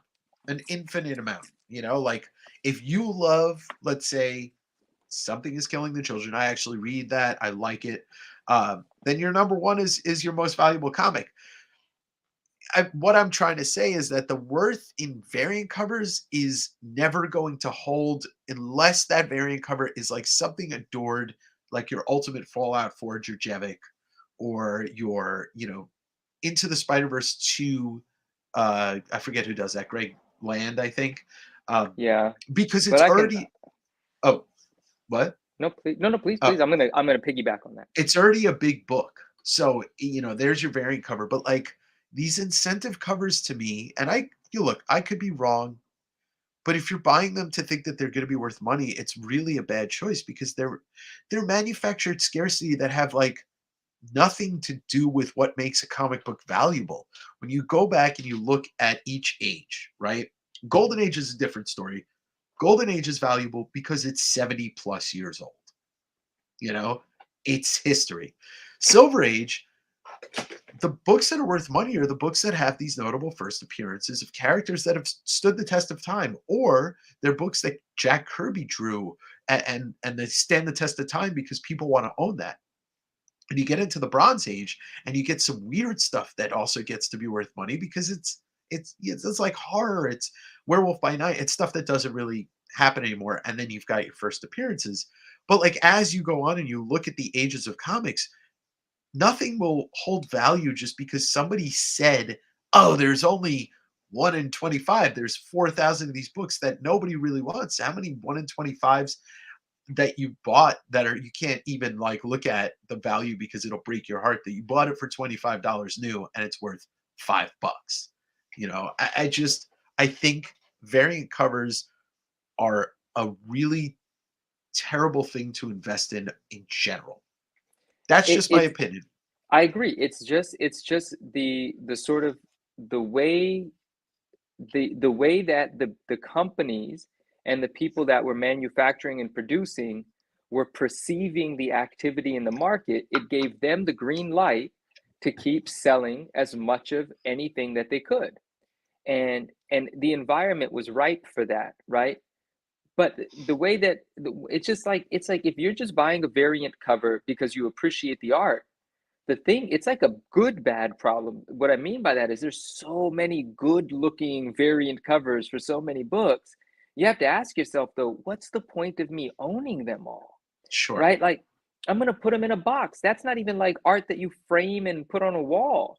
So, and I said this the other day on a show, it's like I'm just going to Google it from time to time if I want to remember what it looked like or something, because it doesn't make any sense to own 5 or 10 different covers of one book just because you're feeling the pressure of owning everything on the one book. And I think you were talking about Mr. No Love's comment, where he said, "So do you think with the modern key you have to have all the variants to have value?" I actually kind of don't understand the question completely. Like, no, I don't think you have to own all of the covers to have value, but there are some variants, right? You have to be discerning about it. Like, you have to like think differently about it, because some variants are going to hold value and we can't Sure. predict the reasons. It's nuanced, but it could be the most beautiful thing ever made, and for some reason it really stands out, or it could be a super low printed of a hugely popular book, and for that reason it stands out. But there are a lot of books where there's just a lot of great looking covers. And the reason there's excitement at the time of release is because we have these vehicles to sell based on excitement. When you have everyone selling them, yelling about them, hyping them up, a lot of buyers these days are just innocent buyers, or were. Now it's changing a little. Innocent buyers just wanting to be a part of the excitement. So they get excited and they Yeah. start buying. And truth is, if you're buying a book for $25, it's not a make it or break it. You're still going No. to be able to put food on the table. So so it's not the worst thing in the world, but it does get a little iffy when you start spending $12,000 on the Greg Land variant. I don't think it's worth that. No. It's still worth money, but the problem is with variants that I have, there's like 14 Batman books coming out every week. Imagine trying to buy all the covers for those books. I don't know how many Spider-Man books there are now. Imagine trying to buy all the covers. Like the Gleason variant was the first time I really became aware of like how much they really do milk that Spider-Man It's 55. disgusting. It's just like a different color over and over, and I'm just like, man, by the time you're done buying these, let's say you bought them new, you could have bought a hardcover book collection of something. If you're buying them aftermarket when they're raising, the price is going up, you could have bought a first appearance of somebody in the Silver All right, Age. here's some rules for people that like variant buying. Brady, I'm with you. I buy variants, but that's because it's like a cover that I'm like, oh, I freaking love that. Like the 423 we were talking about. That's a reprint variant, made Sure, 20 years after the fact, but it was so beautiful that I had to have the color version cover. right. It's just gorgeous, right? And I But respected it for that. it's the same art. It's the same cover. So It's the it's same not art. You're right. they're Yeah, not it was yeah. repurposing, they're not giving you like some other new artist doing it. You're just getting a different version that didn't exist. So I would it's appealing in that way. And I think everybody with us tonight knows this. Like when a variant comes out and those first 9/8 hit eBay, don't be a buyer of those. Yeah. When it's $400, it's going to be $75 2 months later. You Yeah. know it. Don't buy that 9/8. And And if we follow some of those rules, we'll be fine. and we should never, like I try not to tell people that they should not buy something, but I'm advising you Right, why right. I am not buying something. Yeah. Amber, it's funny, Amber and Jason kind of had a similar comment. Amber said, for me to spend a lot on a book, it has to fall into three categories: popularity of the character, Hmm. popularity, character, artist, or writer, availability, which should be one of the biggest factors in buying something, should be like how many are out there. And if you see one, you know, you should buy it if it's really hard to find. And then quality, is the story good? How is the art? And I think, Yeah. when I say the statement that I always harp on, that's become my little catchphrase, see Todd, buy Todd. Like I live by that. I see something that he's done and I buy it because I absolutely love his art. And I Yeah. think, anybody that comes to the show probably has to like McFarlane a little bit. Otherwise, you're just gonna listen to this guy talk about him way too much. Yeah. Um, This is a McFarlane. Yes. it's always gonna be a McFarlane safe place. Uh, and then Jason said, I stick with cameos, first, second, and third appearances, classic covers, first time meetups, first work of a famous creator, covers I genuinely love. I rarely get variants. And those, like, having parameters in what you're buying is definitely the smartest thing that you could do. Um, all right, so Brady said the last one he bought was the Alex Ross Batman 125, which is a fucking beautiful cover. Is And it? I'm gonna Google that real yeah, quick. he did. It looked like it's Alex Ross's take on like an 80s, 70s, 60s, 70s Neil Adams cover. It's beautiful. Oh, Um, yeah. yeah. Gorgeous. The problem is the pump and dump of these variants are always five per book. So okay, so here's the thing, and I think one of the biggest culprits that pisses me off, and it goes kind of against what you were saying in a way, but I think one of the best modern books, period, whether you're talking about reading it, or you're talking about the character, or you're talking about value, is Invincible #1. I love that book. I read it. I love the show. I love Kirkman's writing. I think it's the greatest superhero book, period. And it is a print run of approximately 10,000, the first book. Okay. Hard book to get, even when it was new, it sold out pretty quickly. Just like Walking Dead #1 is probably one of the, I think, the sleeper greatest modern books to buy, ultra modern. But what Whatnot has done to that book pisses me off to no extent. They took a book that is modern, they reprinted that book with how many covers? I Tyler don't even Kirkham? know. Yeah. Exactly, And and I'm got just anybody that was on their platform to sell it. yeah, they sent 2 to me. And I don't know, That's funny. some people in here probably know what I did, but I sold one immediately. I was like, whatever, because my name wasn't on it. Then the second one I got, my name was on the back. And What I do you was mean like, your name was on the back? What does that mean? like my West Coast Avengers was on the back cover of that. They put the names of all of their comic sellers at the time. Their big, Printed? yeah, it's printed on the back cover. Or is You have the an exclusive whatnot variant. I did, but I had gotten sick of Whatnot so much. I did a sale that I said, if I don't make $1,000 or more, I'm gonna put this book in a bucket and light it on fire live on Whatnot. And if I made $1,000, I was gonna give it away for free. And I made, like $1,200 that night, and I gave Aw. that book away to somebody. I really thought that it was like I was gonna light that thing on fire. But I ended up giving it away for free, which it's still a $200 or $300 comic. I don't care. Like, I don't know who I blame for bullshit being sold. Maybe I just blame the buyers. Like it's a hustler's job to hustle. It's a company's job to sure. sell you something. Like who, I don't know. So here we go, and that's Eat Your Marvel brings up a good point because Eat your Marvel, what up? they became a publisher. They can reprint this book over and over with a different cover, Mm, which is not that different. Because let me just say, I don't care if you're a fan of Tyler Kirkham or not. That dude is stale as fuck. It's the mm. same pose, the same thing over and over and over. And it just makes me sick that they took that book and they beat it to death with their variants. Mr. No Love, I agree with you, man. I mean, but like we're But intelligent people speaking. How many people are like on Whatnot, like, not really using their head and just caught up in the hype? But still, but that's still, their fault. it it's I everybody's don't know. fault because like if you have morals, you can just choose not to do it. You can just Yeah. choose not to pump shit. I can't. I'm not going to stand here and say like that. Oh, but I try not to. I really do, and I try to only associate with people that don't pump stuff because like if you're If gonna pump something it is trash, you're not going to pump it, Dave.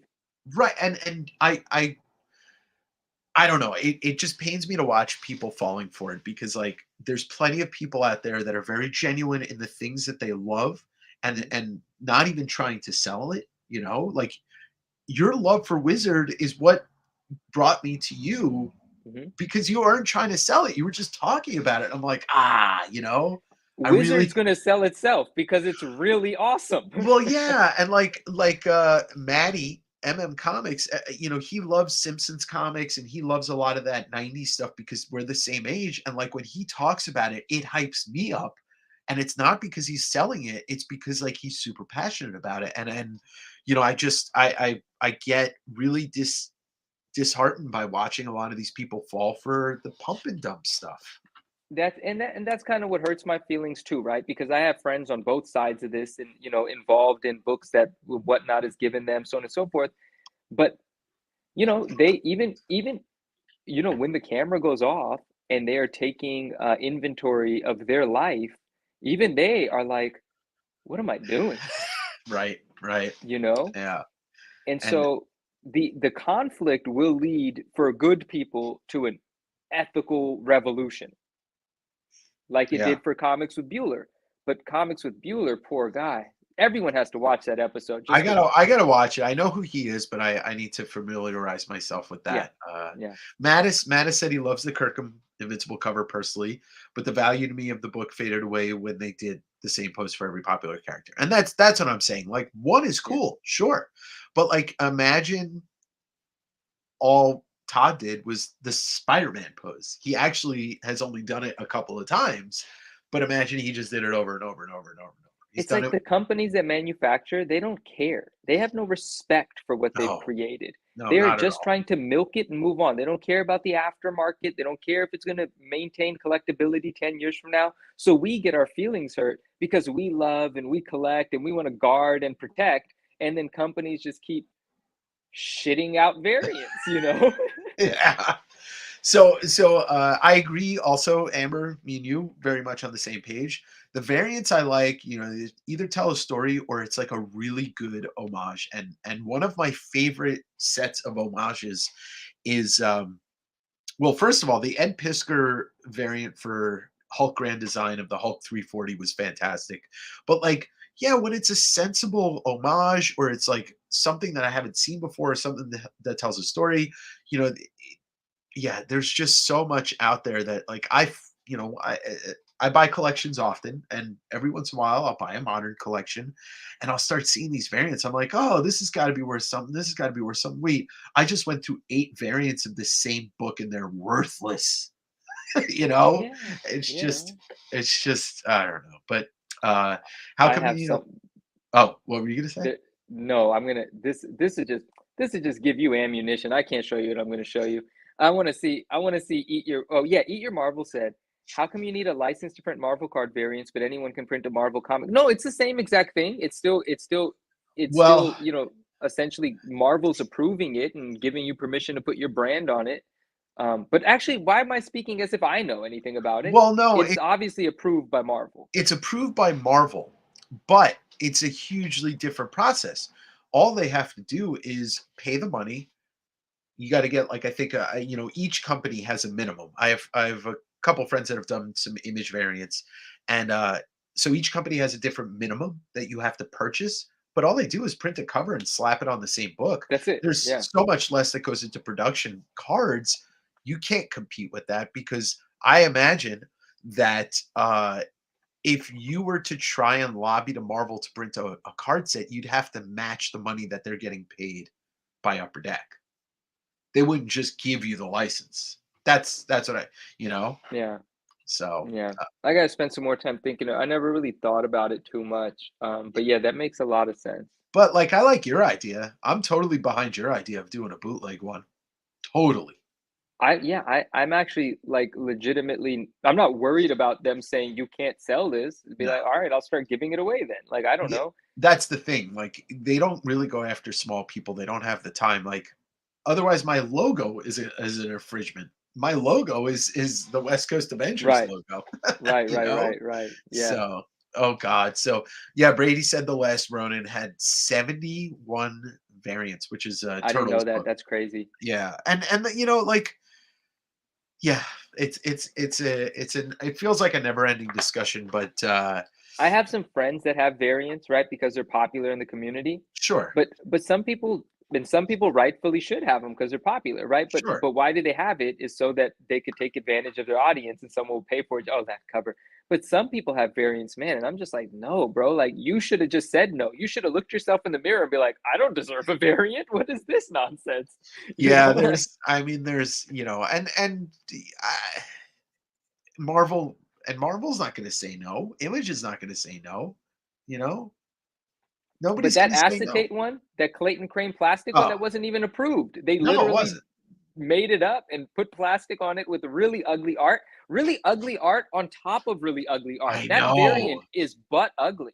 It's the Yeah, worst Ultimate Fallout 4 you can buy. I don't. And Clayton Crane's a good artist. That wasn't good. That was literally crap. Like, let him do what he does. That's not what he does, right? And actually, I don't care about him at all. But that was very ugly, and that was not approved by anyone. It was yeah. complete nonsense. And CGC played into it and then tried to backtrack and make up all this nonsense about how they thought this and thought that. They're all in it for the same crap. We have to be smart. We have to know what's going on. You know what? Just buy 90s. They're not making old stuff again. It's old. Or go further back, buy Golden and Silver Age. I'm getting there. Yeah. I mean, yeah, Yeah, I'm not gonna stay. This is just where I'm at, and I'm working my way backwards. I did just sell that page from Amazing I Spider-Man saw 1, that. I and it saw was that. only with me for like a Congratulations. month or two. Thank you. But I'm very happy with the friend that bought it. And it won't be my last thing from Amazing Spider-Man 1. It was just my first. So I Right. love the old stuff too. You gotta start somewhere. I mean, I started with Golden Age just by buying, a collection that was local to me, and it turned out to be like, the best buy of one of the best things I bought, and then I bought another one which I barely even touched. I'm looking at the boxes right now that's just beyond my laptop, and it's all just like, at one point I'll get through it. I'll go look at it. I'll sit there and I'll assess what I need to grade and what I want to sell. But no rush for Golden Age in my, And you that's know, pretty cool. You don't yeah, have to act on a buzz. You don't have to act on a speculation. There's no rush. The right. good just gets better over time. It Yeah, is what it yeah. is. And Bronze Age and, like, looking at that stuff, I think, there's a couple people in the chat specifically that are into it, but, buying X-Men, if we're talking about just good things to buy right now, like buying early X-Men, and I'm not even just talking about number 1, but you can't go wrong with any old X-Men because those books have, gone up over time, they've come down, they've cooled down, and it's inevitable that the next big part of the comic boom, whenever it happens, is going to be based around the X Men. We've got so much coming up, and the most popular character, one of the most popular characters in Marvel Comics history, has been out of the public eye for 6 years or 5 years, and that's Wolverine. So Right. Yeah, there's yeah, just, yeah. like I'm excited because I got to imagine that Jackman's career as Wolverine will come to an end at Deadpool. But we still have like a wave of MCU coming that's going to have Wolverine in it, which is Mhm. absolutely amazing. But uh This artist, Lee Bermejo, yeah, Bermejo's amazing. great. Yeah, Bermejo's a fantastic artist. He did a book with Brian Azzarello. I think it's like a decade ago, but it was a Joker graphic novel that was very much in line with the Heath Ledger performance, and it's a beautiful book. Beautiful book. See, and that makes sense, right? Like they got when the art really speak to us, they got us, you know? Yeah, for sure. Does anyone Amber asked, does anyone know why there will be work of art covers, but the art inside is horrible? That's because they just get cover artists to do covers. I mean, Right. that that was one of the tricks of the 90s that they got us with. A lot of great covers with Oh, Trip, I got something with for you. with Sorry. horrible art inside.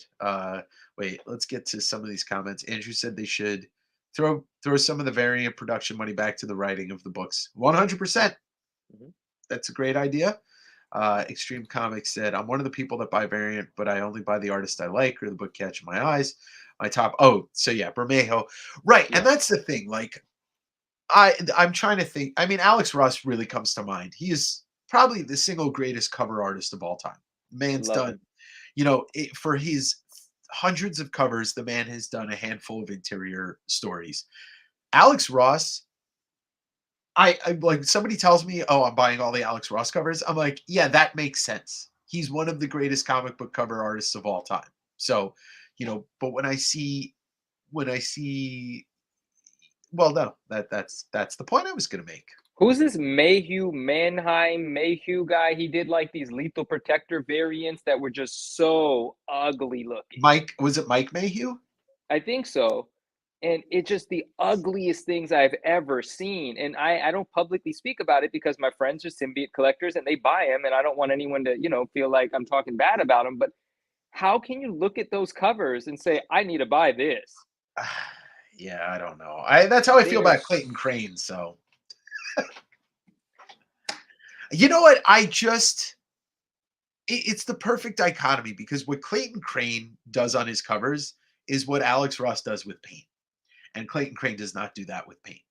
And I can't get behind it. But hey, I'm not telling anybody not to buy him. It's my opinion.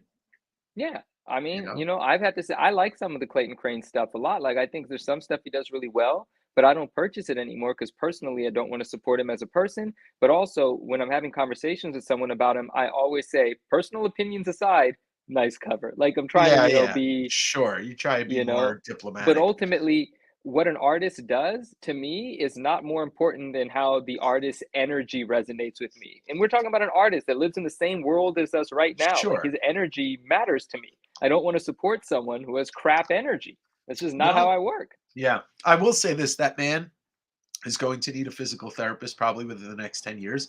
I watched some footage from his signing, and Hmm. he keeps fucking 5 markers in his hands because he signs with different colors He on does like the every two. rainbow.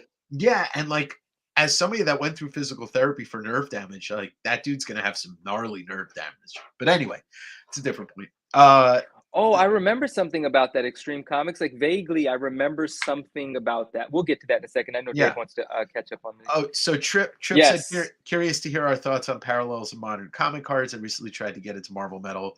Um, Me and Manu kind of come from the same place with that. The longer back you go, the better the Marvel cards get. Uh, the vintage stuff is really fun, but modern comic cards, the Spider-Man metal, I fell for it a little bit. I bought a couple Well, blaster, sure. I bought a couple blaster boxes. The quality control was garbage. Um, the parallels were hard to understand with the gold and the yellow. But you've more experience with the modern stuff than I do. Yeah. So let me preface this by saying, Trip, you might be aware, and apologies if you are, but our close friend Justin, Spidey Hits, has a YouTube channel called Spidey Hits.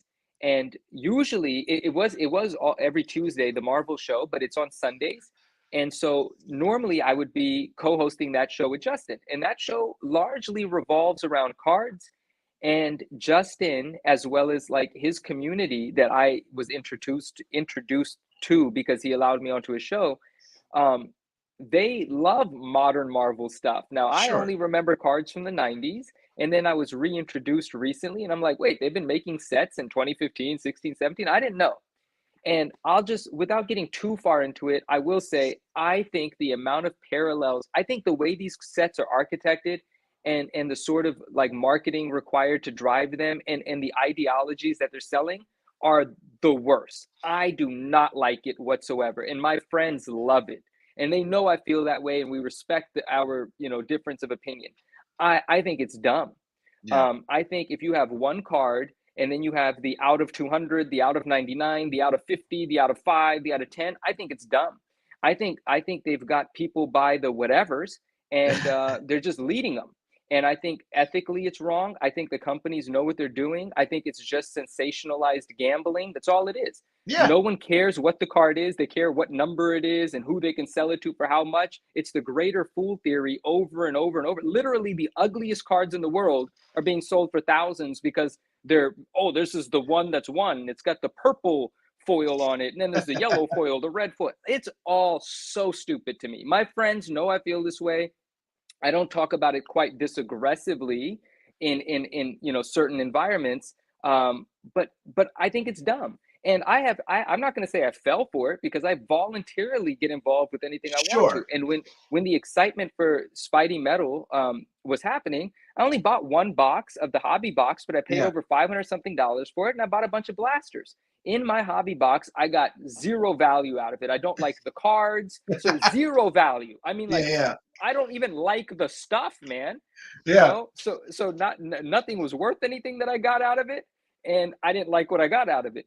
But I did open up a bunch of the blaster boxes, Those and were that was an fun. enjoyable. It was enjoyable because they're Yeah. cheaper. It's Yeah. $30 to rip some packs, and if you don't like the cards, it's funny to laugh at them. It's not It's funny to laugh at them when it's $600 for the box. no, and it was a great experience. I got the McFarlane Venom. I got the card I wanted. I mean, and for my part, my background in collecting, I've been collecting cards in one way or another since I was 5. Baseball, hockey, football, comic, like I've spent thousands and thousands of dollars on cards, and I've got a couple boxes behind me inspired by your gift from Justin last week. I bought a box of the Oh Image yeah, Universe. yeah. This was So cheap. Like this is going to provide me with like a 45 minutes of entertainment on this channel at one point, and we're all going to love this because it's all the Image comic cards, and you know, it's gonna be fun. It's gonna yeah, be great. and And it's supposed and to be fun. It's that at that price, it's supposed to be fun. exactly right. And I do I mean, it's nuanced, and I'm not going to take so much time talking about it. There is a masterpieces set that eventually is going to come out, Right. and I'm going to buy some of it. But I'm going to buy some of it not because I'm part of this in the last decade, this community that's been shaped about the way they hunt cards and their reason for buying cards and what they're doing in the card market. Sure. That's inspired by sports cards. I was not doing sports cards in the last decade. I'm back into collecting, grading, selling, trading, all of it. 3 years. That's how that's when I re-entered after a 20-year hiatus. So I didn't know what was going on, and I just quickly picked up on what was happening. The card market for sports cards, I get it. I get it's a high pace hustle. It It's an always ever has been moving. too. It's always been, but Yeah. that never infiltrated the ideas of Marvel Right. until the COVID boom and what have you, and it sort of spiraled out of control. Now I don't know if that's dangerous or not, but it's like when someone's looking at an ugly card, right? And they're asking someone for their advice. Someone from the Marvel community is being asked for advice, and someone from the sports card community is looking at an ugly card. They don't know the character, the art doesn't look good, and then Yeah. someone tells them, that's valuable because of what it's numbered out of. What is that conversation based on? Just that value and number.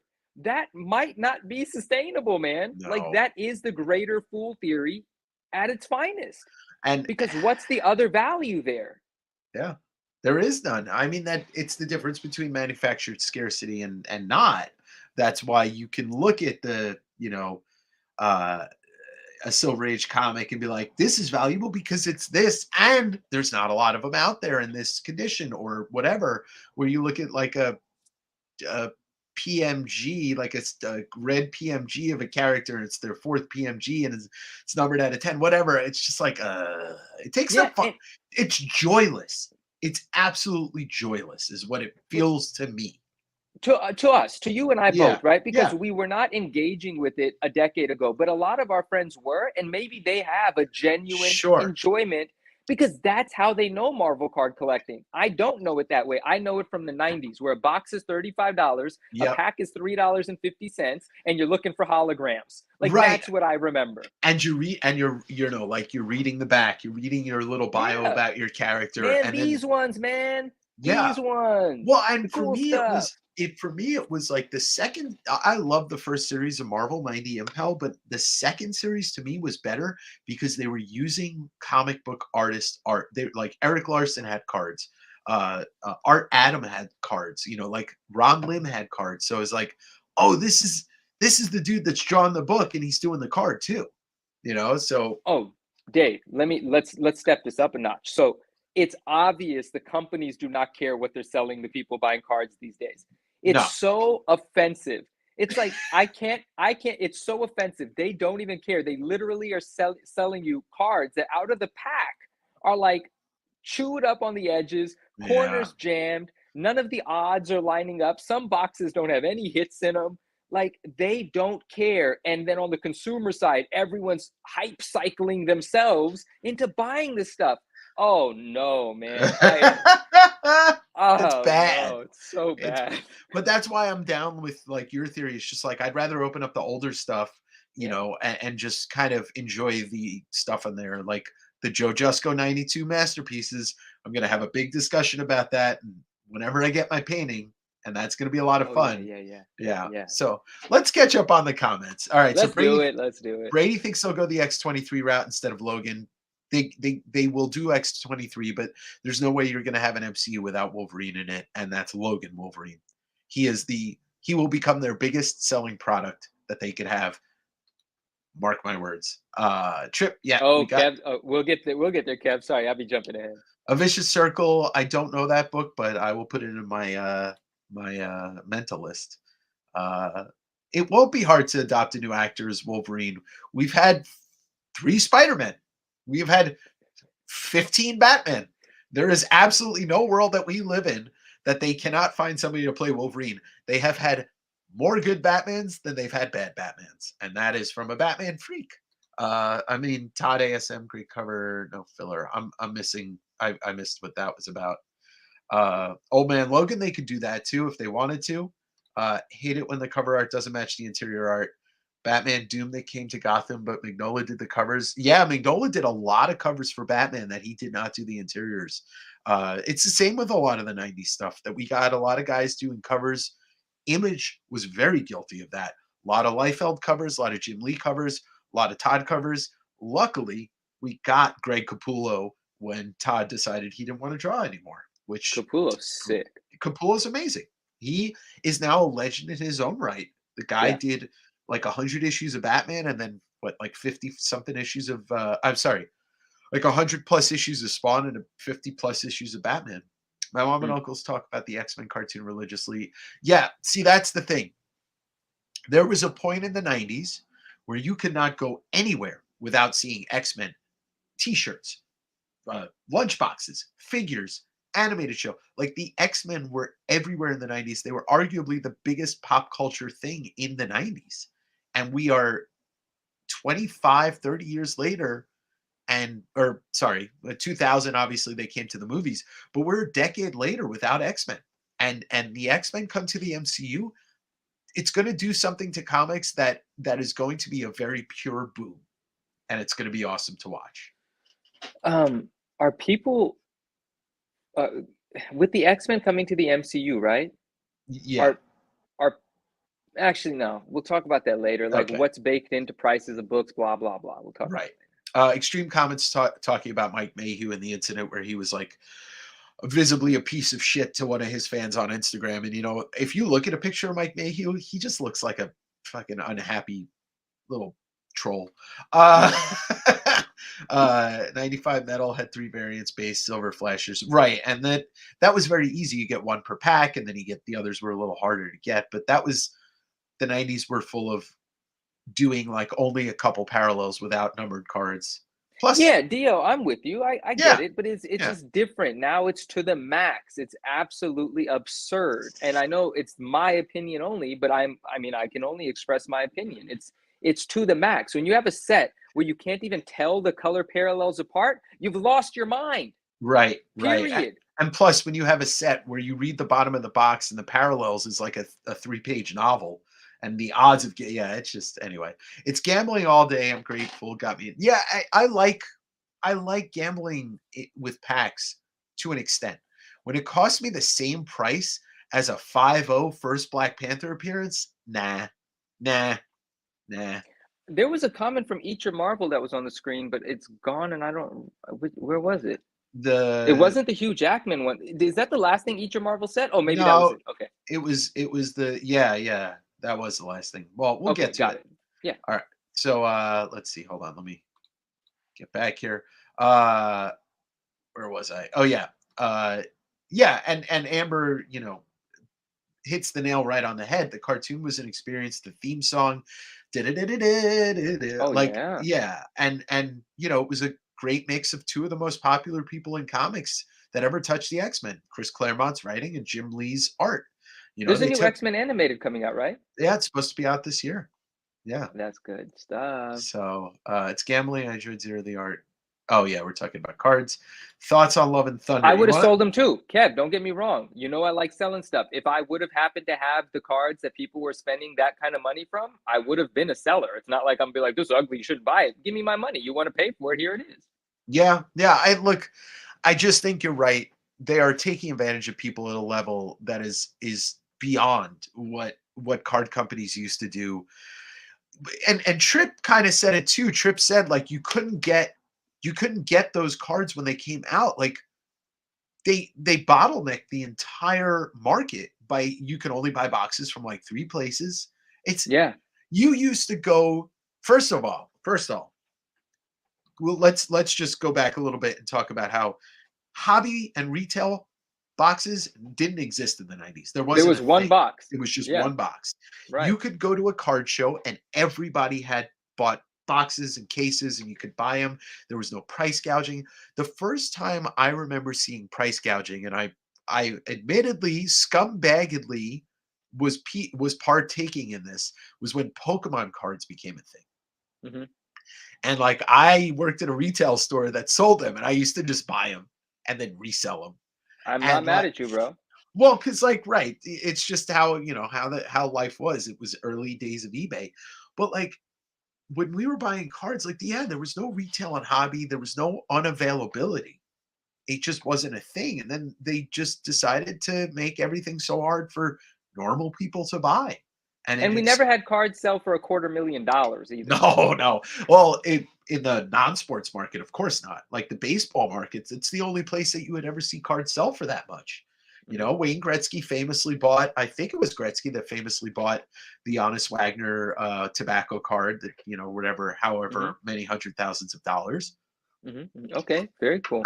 Very But cool. that was a card from, the early 1900s. It makes sense that Hmm. that card is worth a lot of money. Yeah, Anyway, I agree. uh, Historical significance yeah. in a big way.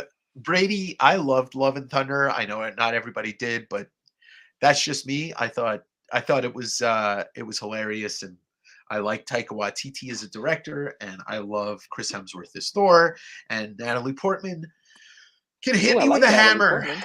She can hit me with a hammer anytime she wants. She's adorbs. Yeah. Uh, Brady, we're just getting to know each other. I don't watch any movies. I don't have any thoughts on it. Josh said, "I've been adding my X-Men to my X-Men. This makes me happy that you guys."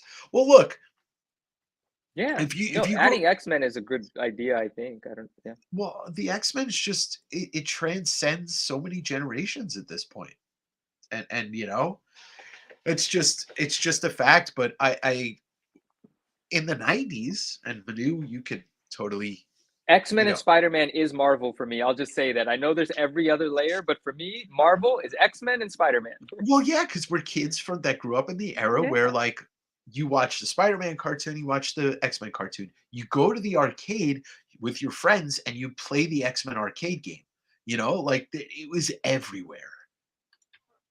Thanks for indulging me. We're on the same wavelength. Yeah, see, Dope.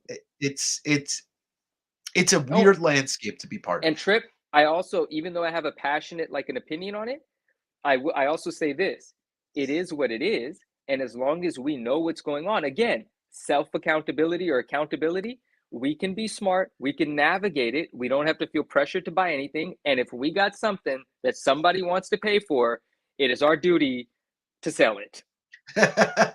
Okay, like people have to think for themselves. I am just too aware of what's going on, and the other layer to this is the market manipulation. Now Sure. that happens in all markets, but I know I've become privy to a lot in the last couple of months, and just the more you know, just be aware. And if it smells fishy, it is. It just is. Trust me. You don't even have to doubt it in the high end card market. If it smells funky, if it looks weird, something's up. You can almost guarantee it. Yeah, 100%. 100%. Amber wants to make sure that Mystique doesn't look like a fish, although I do love Rebecca Romaine Stamos. But Oh I yeah. think I think Jennifer Lawrence portrayed her well, and that Cyclops act like a leader. Cyclops is a dick, all right.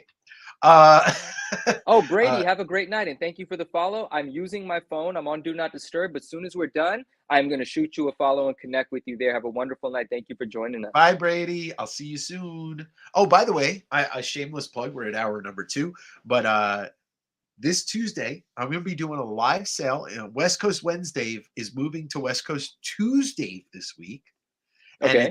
it's going to be with my buddies at the Bronze Age Batcave in Los Gatos, California, my favorite store. Where I'm hosting them on this YouTube channel, and we're both going to be doing the sale. So I'm Oh, really I don't have excited. it out. Shoot. Okay. Oh, No, that's dope. the book Yeah, you yeah, bought yeah. from them. That's Yeah. right. That's Uh, cool. That's very cool. I like yeah, that. yeah, it's gonna be a good time. So that'll be Tuesday at 6 p.m. Probably go for 4 or 5 hours, but uh, oh yeah, fastball specials. I love those. Wait, no, I just started liking you. Love. Wait, I just started liking you. Love was so bad. If you like the Jesco painting, I'm out. What? I How do think you he's not saying because like? I just started, hold on. No, man. I just started liking you. Love was so bad. Love and Thunder. Love and Thunder. He's Oh, saying was so bad. whatever. It And if you wasn't like so the bad. Jusco paint, oh, he asked, and we didn't get to that yet. Oh no, Uh, we haven't gotten there yet. Kev McGee asked if you like the painting, but he only so said painting. He didn't say plural. I didn't get mine yet, so I don't know. I don't know if I like it, Right, but I imagine I'm right. gonna like it. Love and Thunder took two very complicated storylines and mashed them up into one. Anyway, I'm watching Logan right now. Eddie, if you haven't ever seen the black and white version of that movie, oh, watch it. It's so dope. It's so dope. Eat your Uh, Marvel, Kev. You two be not. You two play nice. don't lie. You also watched the Hulk, especially when She-Hulk was introduced. I wait, what? I missed that. All right, Brady said he's out. We've all been to there, both sides of the flip. Can't ever hate the hustle. Yeah, I'm a hustler. I No, like who she. said that? I want to know who said that because you can't Uh, knock the hustle. Trip said we've all Yeah, been on both sides. Can't ever. Yeah, that's true. can't I knock the love. hustle, man. If you got friends that you care about, you don't want to lose money. You know something they don't know. Educate your friends. That's right. That's right. And we all should be educated about the things that we're buying. I self-educated over, but I take in a lot of information and I retain it. And Yeah, I studied like for my part with comics, I've been in and out of it for years. I worked in the industry. I worked at a store for a period. I've done conventions, and I educated myself. But you always want to be smart about the things you're buying, and we're all going to make stupid buys. That's always going to happen. It's yeah, inevitable. It's yeah, inevitable. Kev, yeah. I loved She-Hulk. It felt just like the comic. It felt like it was made me laugh, and that's all I wanted. Uh, waiting for the day that Bateman and Raymond William appears in the Thor movie in a buddy cop film. That'd be fucking dope. There was something I wanted to mention. Damn it. God dang it. Oh, yes. Okay. So I think we're gonna abandon the wizard talk for now because Okay. I wanted to ask you an interesting question that I've been talking to you and talking to other people about. You know, in reference to like when you hear people, and people, I mean people that have platforms to talk about the comic industry, the comic economy, whatever you want to call it. Hmm. For the last 7 months, uh, for the last 7 months, the sky has been falling. Everybody's Hmm. talking about, oh, everything's coming down and prices are dropping and this, that, and the other thing. And people like yourself, like Maddie, like a lot of my close friends love to cite GPA on books. Yeah, Okay. you hate real time market pricing. I know. Well, let me ask you this before I go forward. Where does GPA get their pricing from? Where do they cull their Oh numbers no, from? no, no. I'm with you on the fact that GPA you shouldn't is not the it's they only take it from certain sources. There's important sources left out. Plus, all of our community transactions not accounted for. So Sure.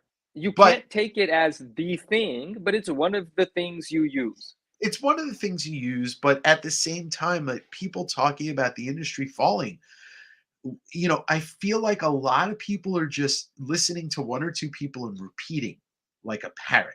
Like, oh, Absolutely.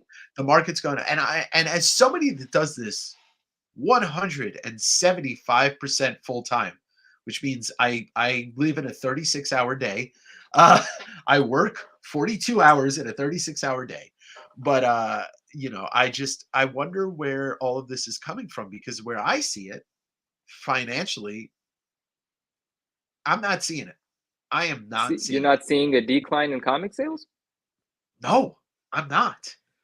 I mean, I'm seeing prices go down a little bit, but I am not seeing prices hit what people are saying they should be.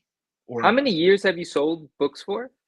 on and off. I mean, though this has been 2 straight years, but on and off 20 years. Okay, so you have this wider range of comparison. I Most do. people are talking because they came into the market in 2020 and 2021. So what they're used to is completely different from the current state of things. They're used to buying absolutely anything and selling it immediately for more. Sure. So Sure. from that purview, the sky has fallen and it's still falling. But from a Right. seasoned vet, someone that understands market psychology, understands community, understands what's really of value, and never really bought into the inflation of 2021, it's a different perspective. I think you have a blend of perspectives. Everybody yelling on YouTube right now, they were born in 2021, Yeah, it's true. It's true. you And know? also the other thing is, and this kind of ties into Kev, I've never really bought into spec. I buy into, you know, first appearances are in spec. First Yeah. appearances are first appearances. But I, since day one, will push books that I think are great to own because they are fantastic books. You know, I've been talking about Sandman's one of my favorite books of all time. It's my favorite book of all time, and you know, I had multiple copies of Sandman 1 to just throw around and sell, they'd be at every single one of my sales because I think it's the greatest comic of all time. Uh, but it's just interesting to watch it like Instagram, where the community that I started selling on in a live sale format is turned into the wild wild west of like, oh, I'm just going to throw out a number and you should sell it to me for that because dot dot dot whatever. And I'm just like, nah, because the other thing is like for most of us that aren't sitting in this room right now and aren't on Instagram or whatever, an online platform, how do they get their books? Say it again. Most of us that are, how did they get their books? Yeah, people that aren't in buying from live sales, how do they get their books? They go walk into a comic book store. Oh, yeah, yeah, yeah, yeah. And when you walk into a comic book store, or do you walk in and be like, "Oh, you know, could you just give me that book for $100 less because the sky is falling and comic Right, books are going down and all this that." right. It's a very interesting thing to see this from so many different sides. And you know, I have this unique view. Also, I've been in probably 75 different comic stores in the parameters of the last 2 years, maybe over 100. And I see the differences in prices in the regions, the places I go.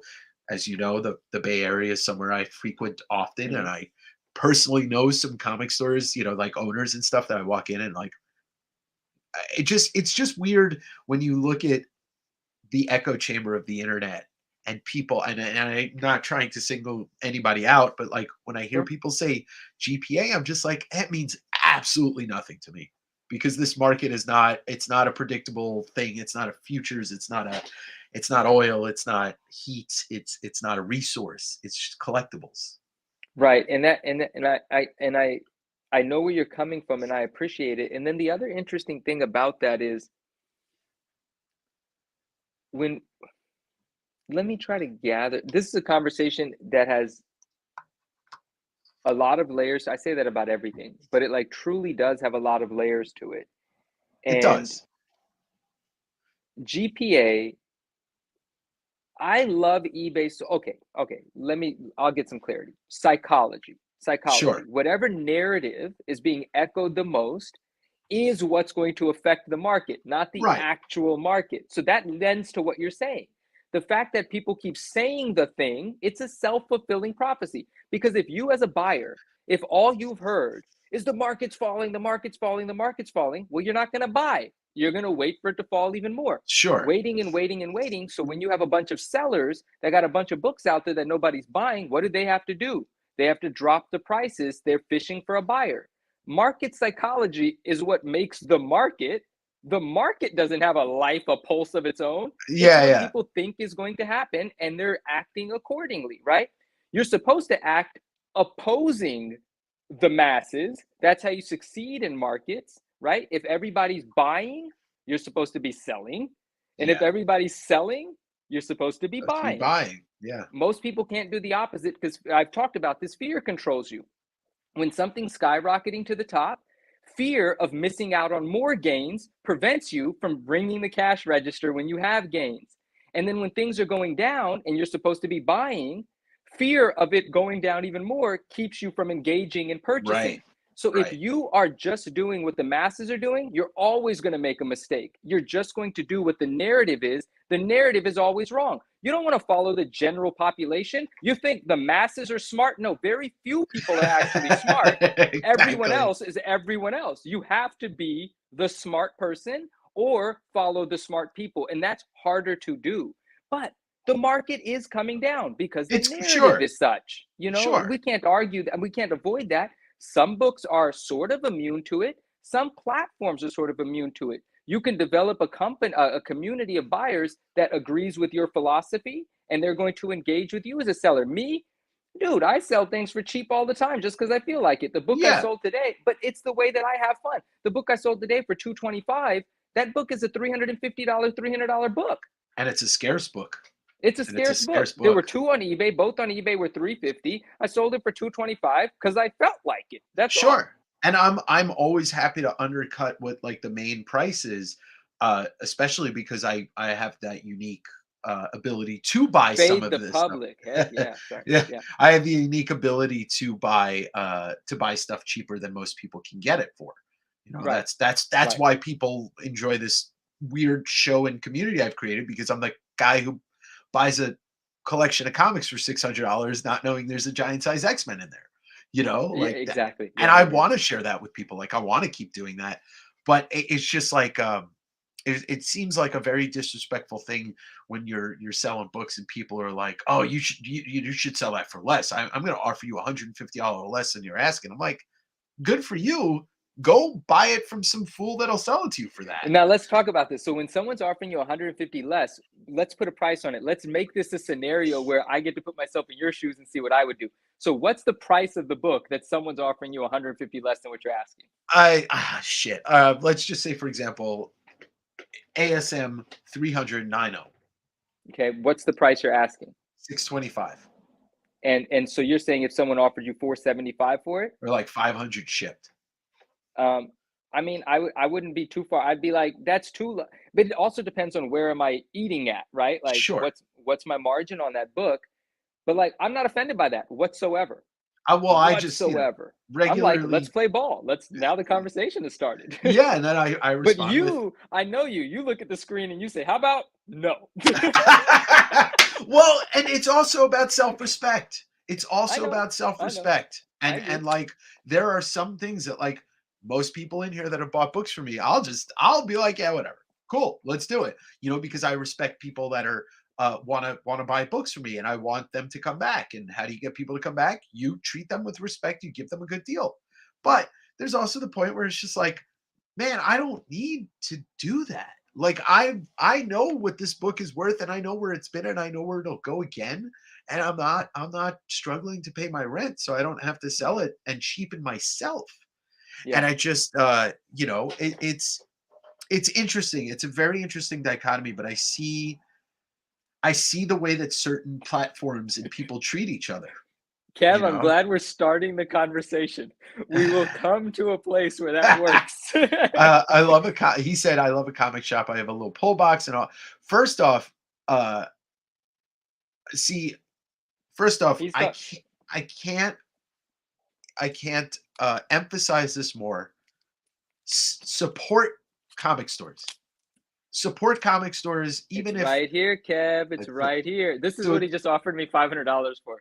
yeah, Stanley and Mark Bagley sign Stanley 98. and Bagley. Yeah, that's look, and my response to Kev was, "Why didn't you go out and get Stanley to sign that book?" Oh Oh, stop. shit! Oh, rest in peace to the man himself, man. He Love died on my Stan. birthday too. He died on my Oh, you birthday. you I overheard you say that somewhere. Yeah, That yeah. is quite that's Well, something, man. at least you aren't my cousin. My cousin texted me, "Well, how does it feel that Stanley died on your birthday?" I'm like, "Cool, thanks." What a Uh, text. My yeah, goodness. yeah. But I can't emphasize this more. Like, go and support a comic store. Get lost in a comic store. I just took. Well, look, here's another shameless, but not shameless. Here's another prideful plug.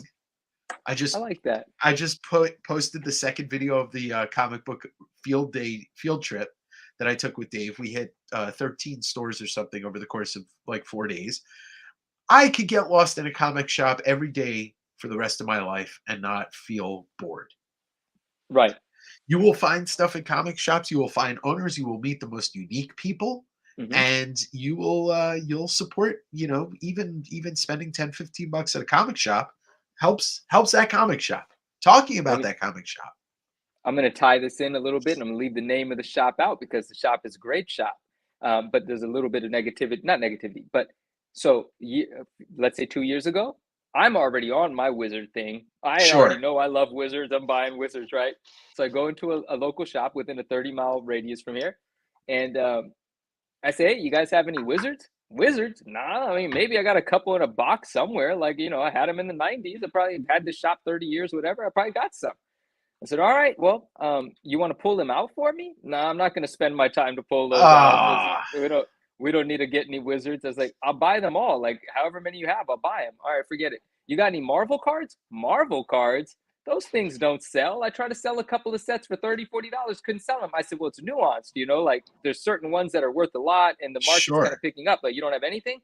Nah, and I'm not going to stock any Marvel cards. I got a couple of these, and then he pointed at like role playing games, or what are they called, Yeah, TCGs Marvel or verses whatever. and stuff. Not even Marvel though, like Dungeons and Dragons, Magic, whatever it might have been. Through the course of that person getting to know, oh, and talking about graded books.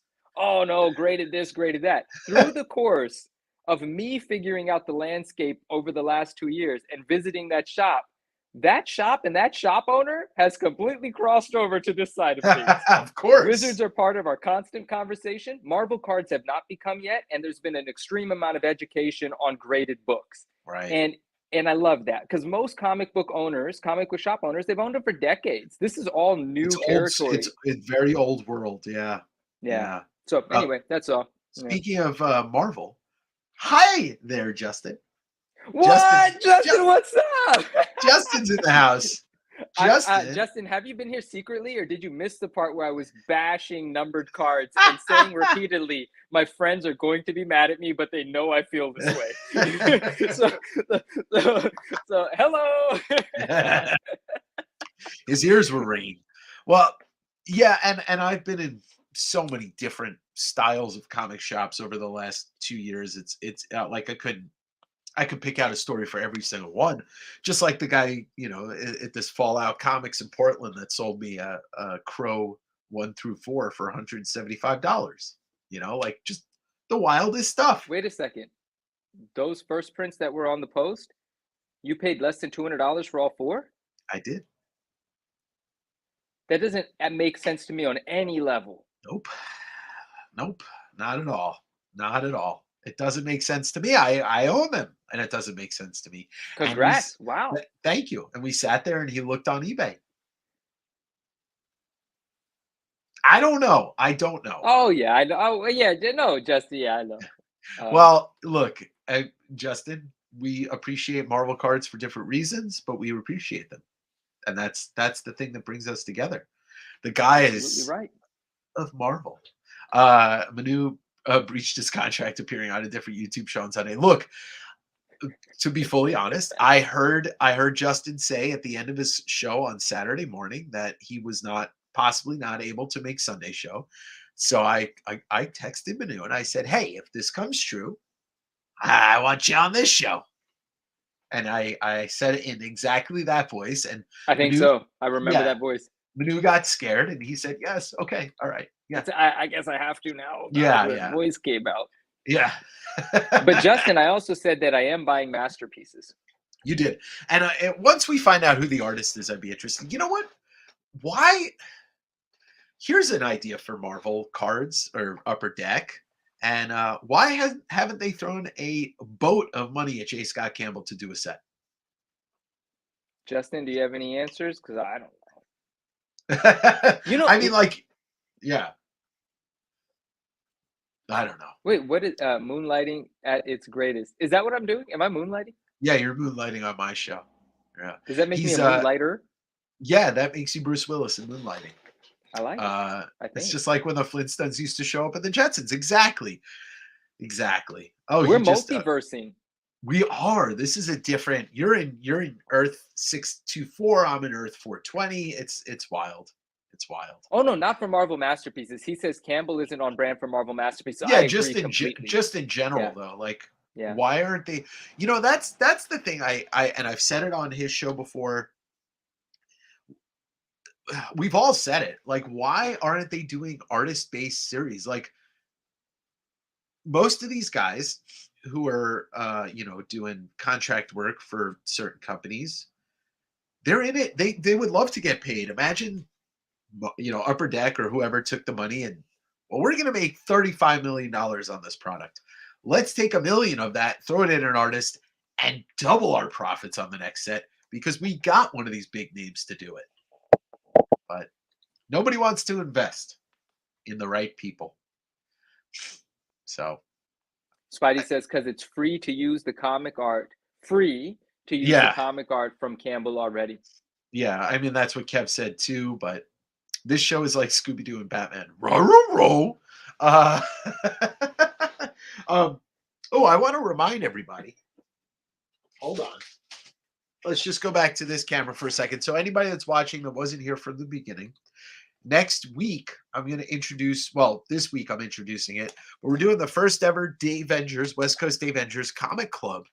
And I'm having anybody who wants to take part in the discussion, we're going to go through Todd McFarlane's Torment, the first 5 issues of his Spider-Man book. So if you want to take part in the discussion and have it fresh in your mind, read it this week. That's Spider-Man 1 through 5, and we're going to talk about it next week. That was a really interesting motion your right hand did. It looked funny.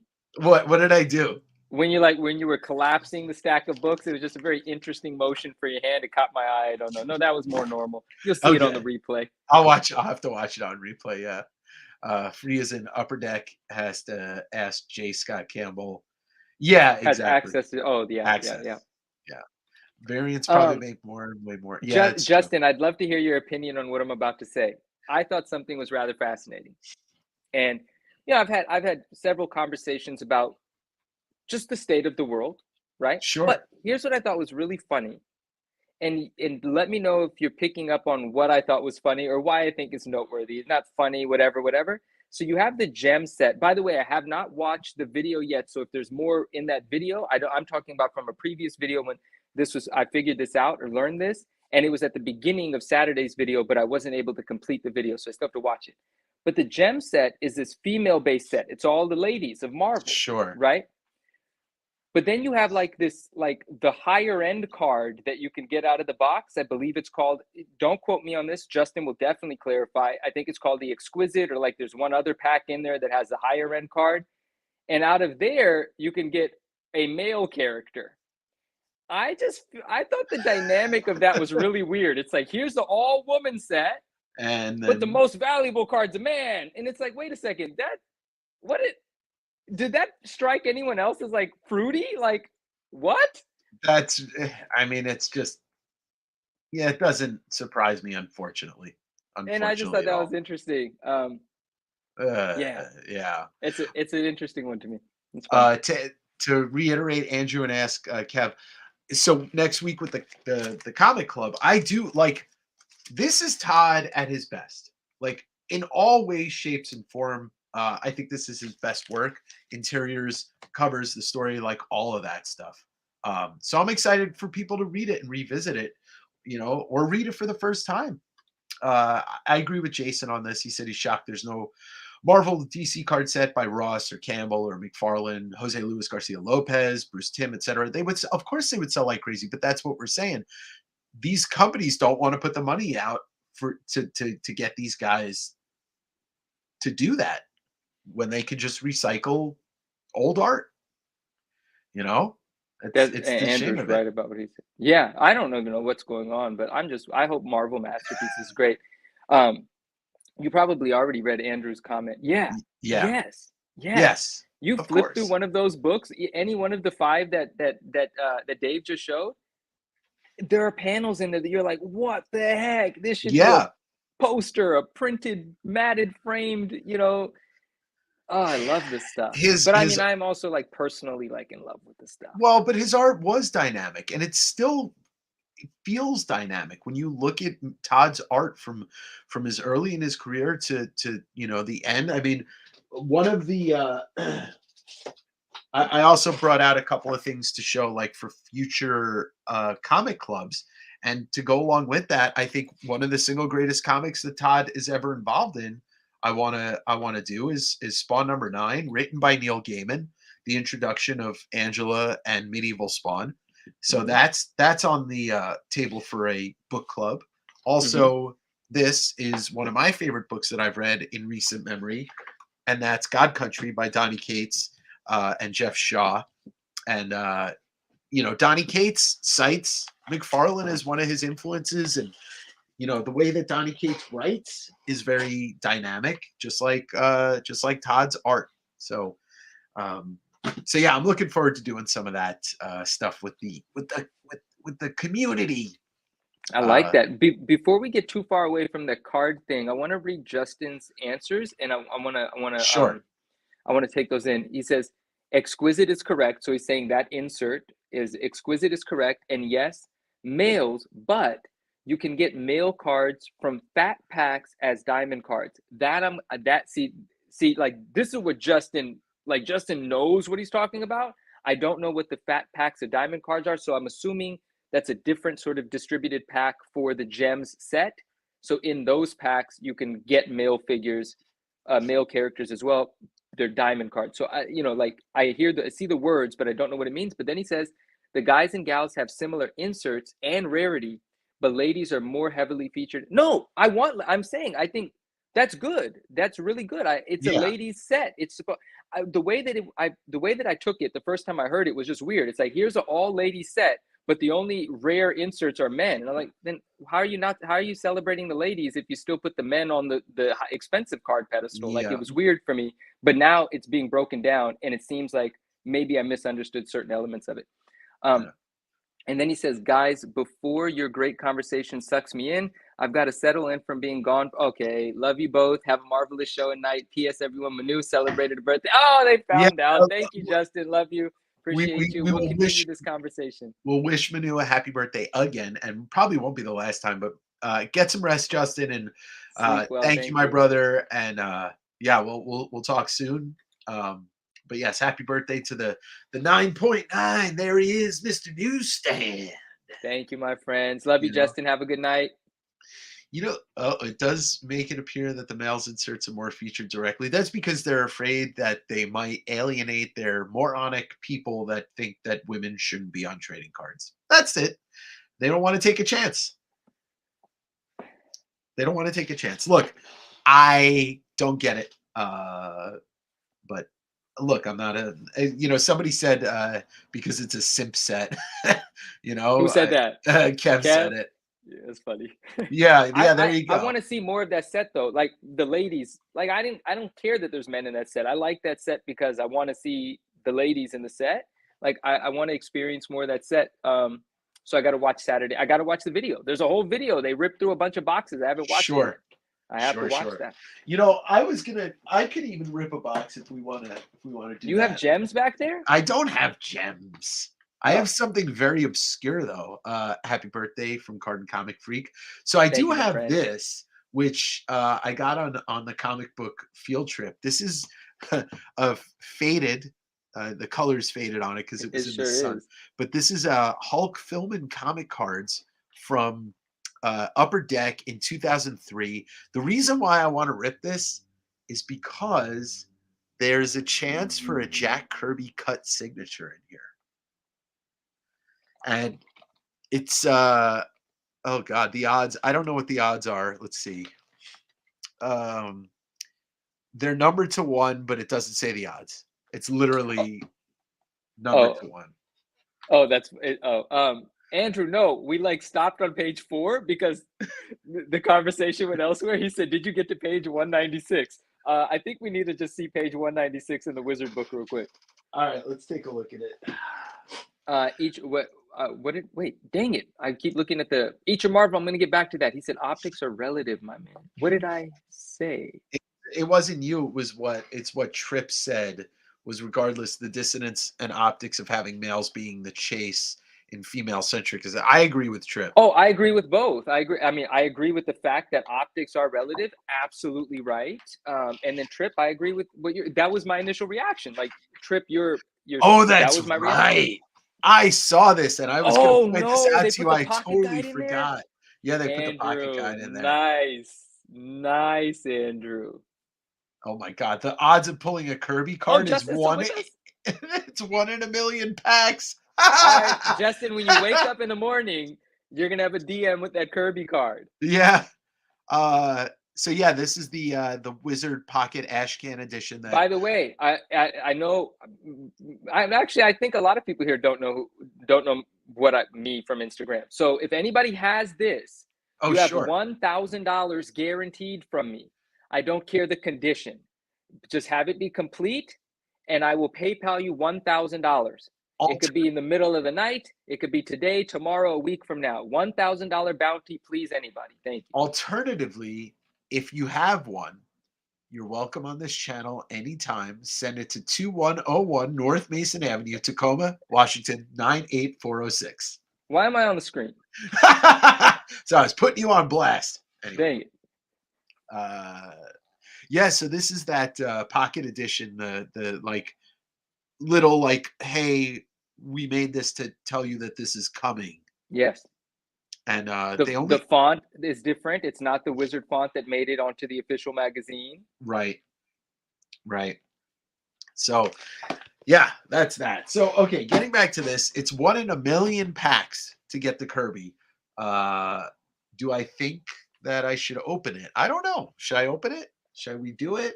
Yes, yes, please. And then all I'm right. gonna continue reading these comments while you open that. I don't want to start an argument, but I don't know what I'm getting myself into, but I'm about to read what Eat Your Marvel said. Eat Your Marvel and I have good conversation all the time, so let's see what some of his insights are here. It's the buyers that make the males figures that the chase in the set. The chase cards are what people want the most. Manufacturers can try to control that, but it comes down to the buyers. I mean, you're right. They're making for the market. Yeah, but the change isn't going to happen unless the place that makes the stuff institutes the change. You're not going to see change in that unless somebody decides like, oh, maybe we should just make an all women set, and who cares? It's not like that shit doesn't sell out. It always sells out. Oh, Oh, that's a good question. Has it been pulled yet? Kev McGee says, I has don't that know if one in it's 1 been million been pulled yet? I don't know if it's been pulled yet. I don't know what I'm gonna do. I probably will send some Star Wars cards to CGC. I just have not really had a time to sit and put together a grading pile. By the way, this seal is so old and so fragile and so sun destroyed. It was literally like I moved it and it broke the seal. All right, so Jeez. this is a 2003 Upper Deck Hulk box. A 1 in a million chance that I pull a Jack Kirby cut signature. 1 in a million. Do us a favor, pull it out of the first pack. Okay, so you don't want to see me open the whole box. You want to just see me pull it out of the first pack. I just want this to be an amazing one. I hope there's a Hulk 340 card in here at least. Okay, so Jennifer Connelly from the movie The Hulk, starring Eric Bana, and let's see if I can get some more light on this situation. Does Hulk have a mustache? He doesn't. Oh, there you go. There's a homage to Jim Steranko's giant size Hulk. Who I do love a good Jennifer Connelly card. Can't be mad at that. No, not at all. Hey, look, there's Jack Kirby. It's not signed, but it's his Hulk 1. This is some like code, and then okay, so honestly, all I really want to pull out, as long as I get the Jack Kirby card, I want a Hulk 340 card if it exists. Oh, okay. Cool. Yeah, if it exists. Let's get some better lighting. Where should I go with this? Here? But I'm still thinking about Eat Your Marbles, comment. I mean, it's so true. Like, the market does like, I just thought it was a full female set. I don't know. I don't even remember when that set came out, but right now today, Marvel wouldn't hesitate to make an all-female set, right? I don't know. I would assume so. They have very popular female heroes. I mean, they're doubling down on female characters, are they not? Yeah. Amber did put out a good point, and I think Amber's a little bit younger than us, maybe. But she said, all I could say is that welcome to my childhood trying to find a female action figure. There wasn't a lot of that. I mean, like the only, oh my God, Connolly and the Rocketeer, 10 out of 10. How about Jennifer Connelly in Mulholland Falls? Mulholland Drive or Mulholland no, Falls? Mulholland Falls. Mulholland Falls was a different movie, but Mulholland Drive is the David Lynch movie. The twisted crazy one, right? Yeah, she's not in that though. Okay. So 340, yeah. Connolly. Oh, that Dangerous Diva set's got some beautiful cards, and I don't have any of them. But there's some beautiful cards. Ooh, there we go. We get a little Hulk and Thor. Trying to see who illustrated that. It's really tough to read. So, anyway, General, what's his name? Thunderbolt. Kevin McGee said Y340. Then he said, "Oh hell yeah, there it is." Oh, dude, what? Kev, you did that. And it's a newsstand. Yeah. I love it. Justin, you hear it? Justin went to sleep. Justin, good night. Sweet. This is cool. Yeah, a little bit more time. Okay, we'll come back to that card afterwards. No, I think that's sick. I see a little bit of gold foiling at the bottom. What does it say? Yeah. It says Hulk. 1988 famous Hulk card. Yeah. Fantastic. I just got that in a 9.8 too. That's an impressive book in a 9.8. I haven't followed the prices, but that's a good book. Multiple of the $1,000. Yeah, like $3,000. And the newsstand. Wait, you have a newsstand 9.8? Yeah. Wait, what? Do you want me to go get it? Yes. I want to see that. How do I not see the newsstand 9.8 of that book? All right, hold on. I'll be right back. Thank you. I'm gonna read some comments. If you got 347, throw it my way. I'd have to look at that. I'll let him know when he gets back. Maybe he can hear us. So he took his headphones off. My favorite Hulk card, the 347. Did you send this in for grading yourself? No, I got this. So Jim, the guy who I got the collection from with all those great books, had one at grading, and he just sent it to me. No, I'm not. I never wanted to buy. It's yours now. Yeah, I never wanted to buy this book again, and so now I don't have to. Then I'm not going to bother you. That's beautiful, my friend. I'm absolutely. I'm super stoked on it. But dude, that is such a tough 9.8 in a newsstand. That book sells for 4 times what the direct sells for. Yeah, and the crazy thing is, I don't know if you've ever seen the weird shoes on the cover. They're all like this. They're all like you would Weird think a shoes? chew, CHEW. It's really hard to Oh, show, okay, but okay. I see it. all the back covers are like this. Every single one I've ever had looks like that. That's like the rough edge on the front of a 300 when you get Sure. one of the rough cut ones, and it's Yeah. perfectly normal. Yeah, because that's how they were cut. That's how they were cut. Uh, all right, so let's Congrats on that. Amazing, dude. That book thank is you. so sick. Oh, Thank you. love that. I just Yeah. need a Mark Jewelers now, but that I don't care about the grade. That's just something I want for my collection, but not it doesn't matter the grade. All right, so we got Andrew, isn't that incredible? He pulled that out. He said, "No, it's mine now. I got it. Just chilling." there's a different cover. This is 461. Sorry. Our guy Kev wants you to pull a 347 and then, kindly mail it to him. All right. Well, we'll see what I can do. I'm going to try and get some better light on this because Yeah, casting a shadow. epic indeed, man. He's is that sandbagging? That's not sandbagging, but he played that real smooth, man. Yeah, 361 ASM 361 has that the printer pull on it that has like some variation of it on every Oh, it issue. always has the two minor tears in the Yes. same spots on front and back, and sometimes you can see them without, but it is completely normal, and it still gets a 9.8 with it, unless you were aggressive with it and it's half inch or bigger. That's not normal. Right. Interesting. Sometimes it has 3 punches on it. Yeah, absolutely. But they're identifiable. You know that it's a printer grabber tear thing. Right. Whatever it's called. Ooh, look at what we got. Oh, cool. Oh, 181. 181 Let's action. go. Cool. Nice. You know, I would grade a couple of these just to have them in slabs. DO6 says, speaking of, you need to get that card graded at CGC. Now, would you grade it at CGC? Yeah, I think I'm kind of smitten with the CGC card slabs, unless it's something that's so excuse me, unless it's something that's so expensive that I should get it done, by PSA. Right. That and I think that's a fair way to approach it.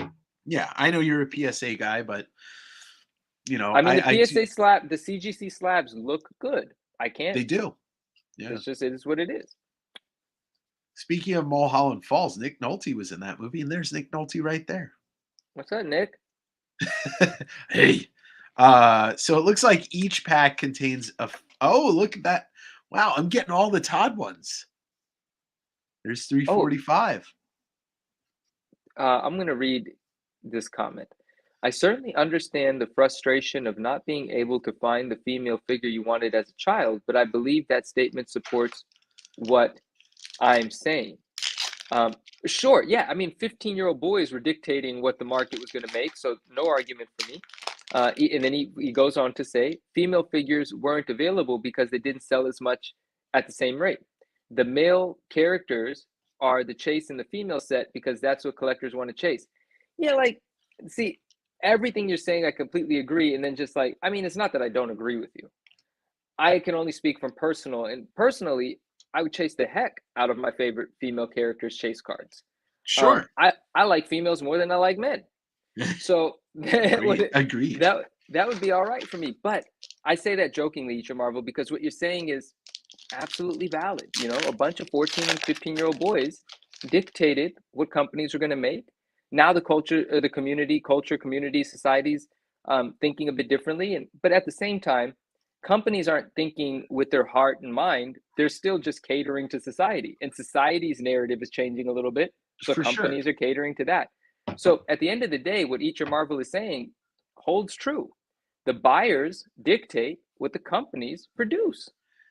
Yes, but there is also the piece of companies need to also understand that cause and effect can be changed if they decide to make that change. So if they want to sell more female figures or female superhero things, they have to make them available. If they're not available, women, girls, any age female can't buy them if they're not available.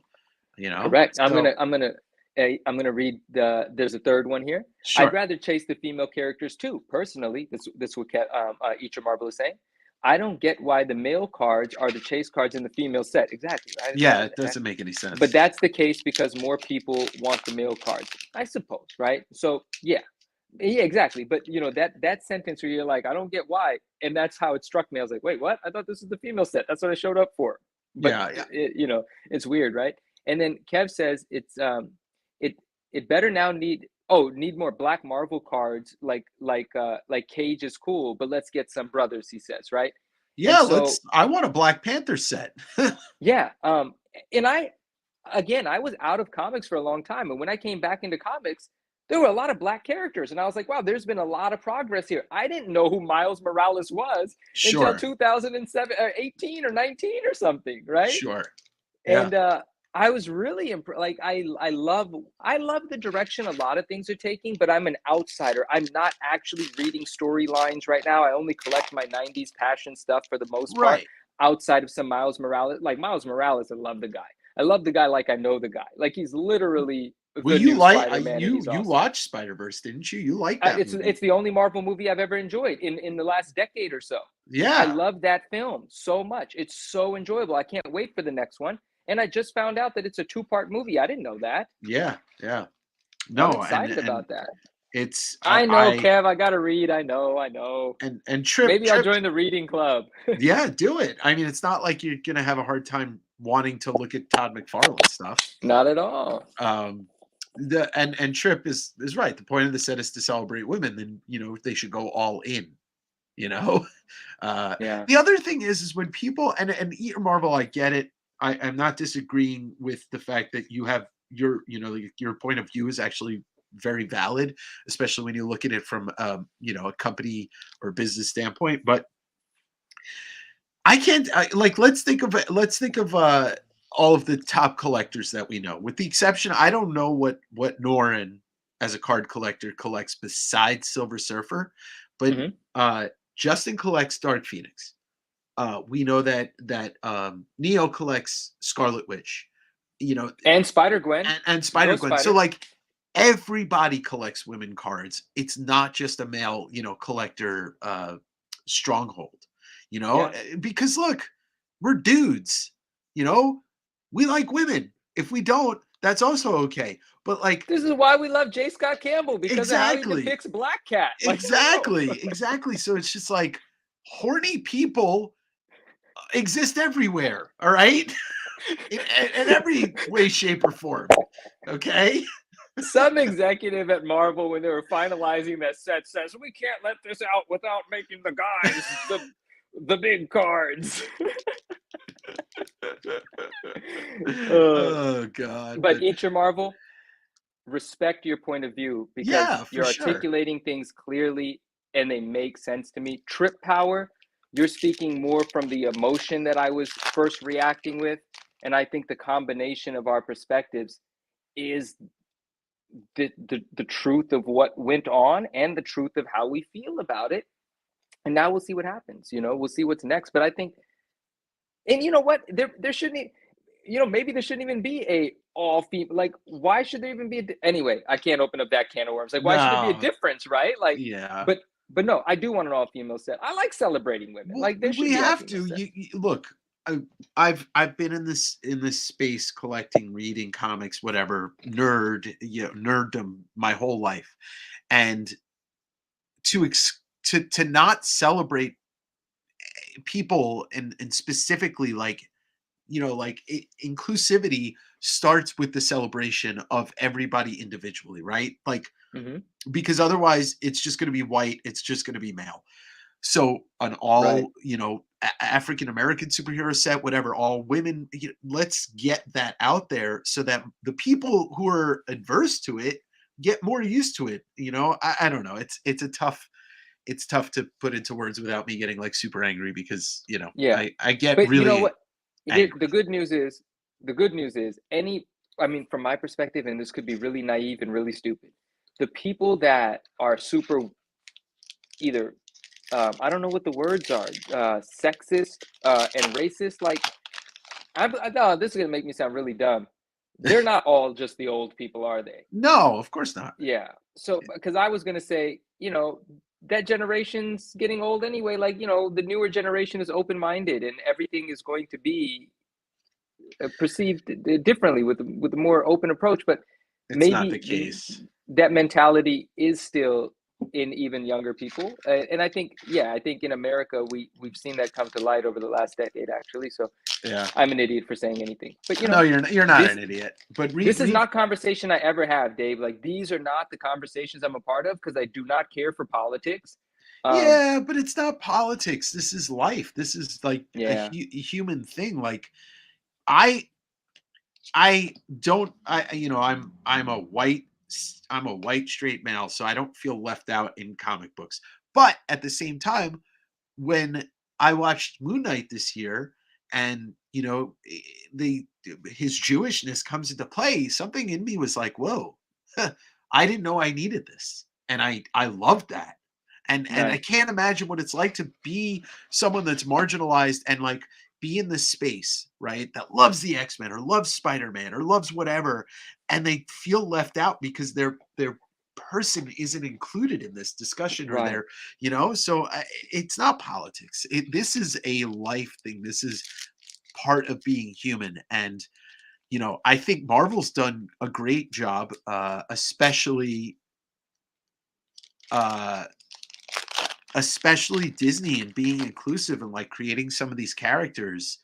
um they're just, I can't imagine what it's like to feel for the first time like, oh, they're I heard Stan Lee said something, this is years ago, but the reason why he loved Spider-Man so much and he felt Spider-Man spoke to everybody is because Spider-Man wore a mask and he could be anybody.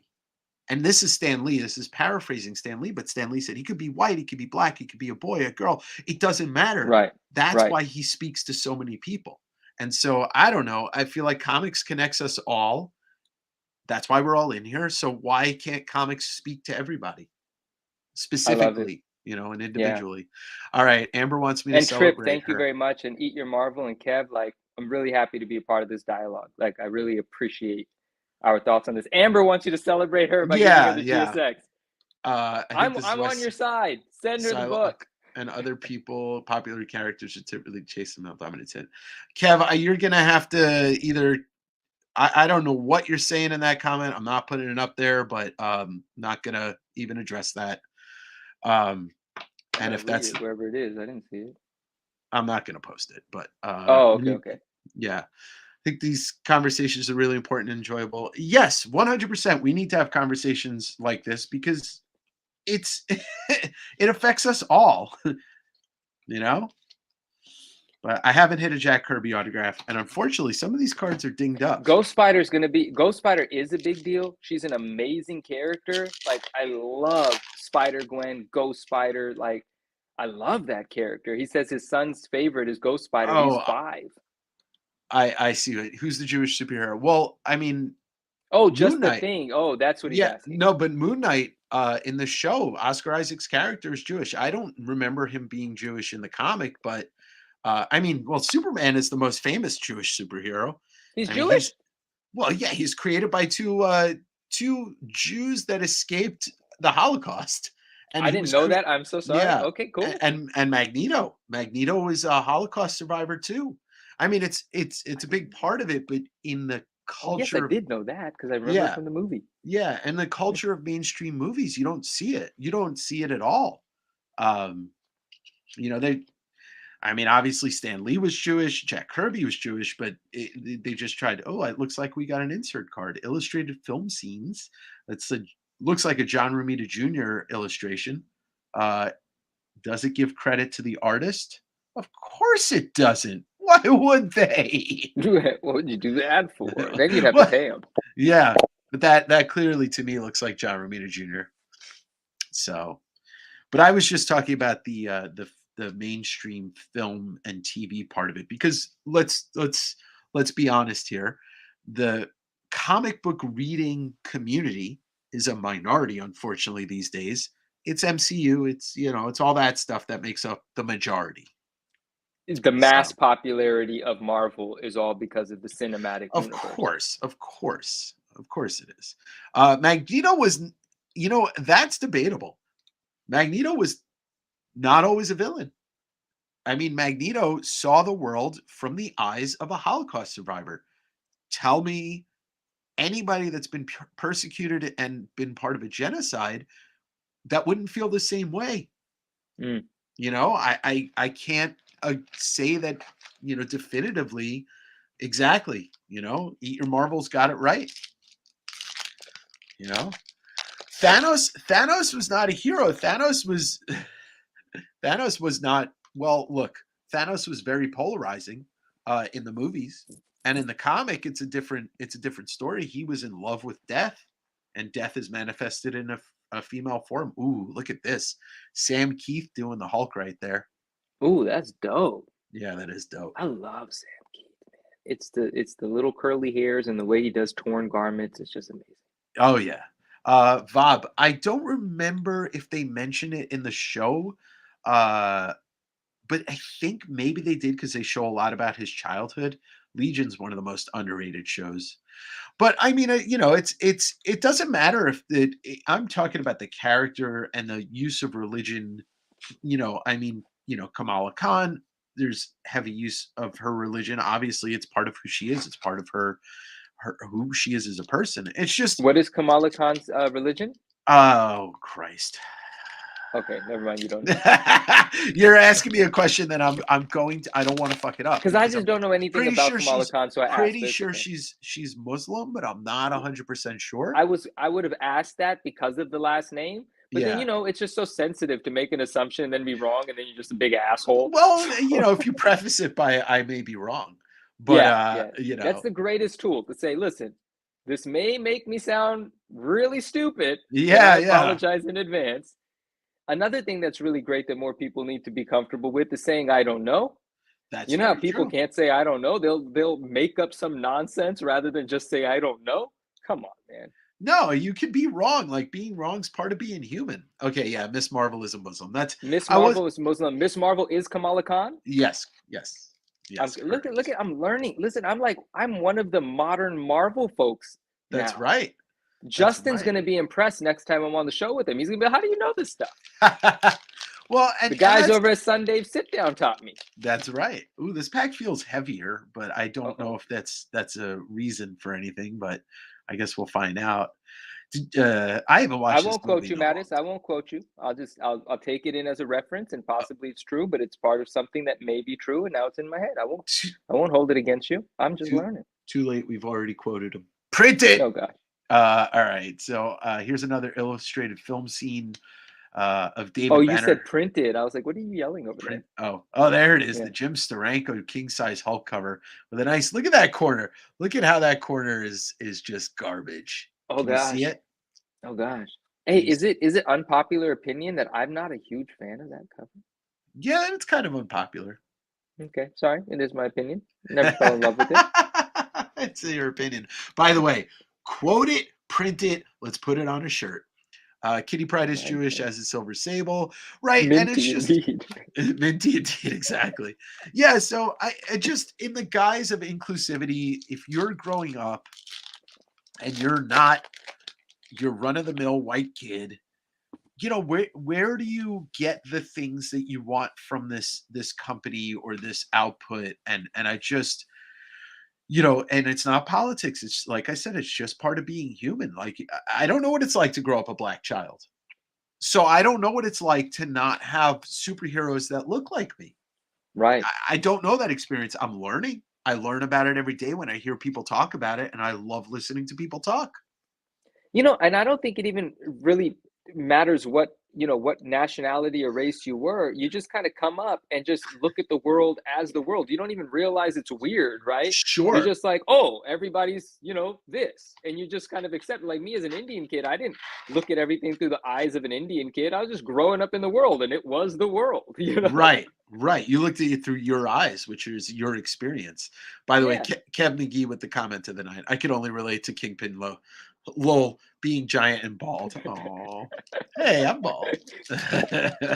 Yeah, but that means Kingpin's actually one of my favorite characters. I think he's dope. and he packed a punch too. That's Amazing Spider-Man 50, right? First appearance of Kingpin, the red cover. That is correct. It's a I great need cover. that in my life. What's his name? Fisk? Wilson Fisk? Correct.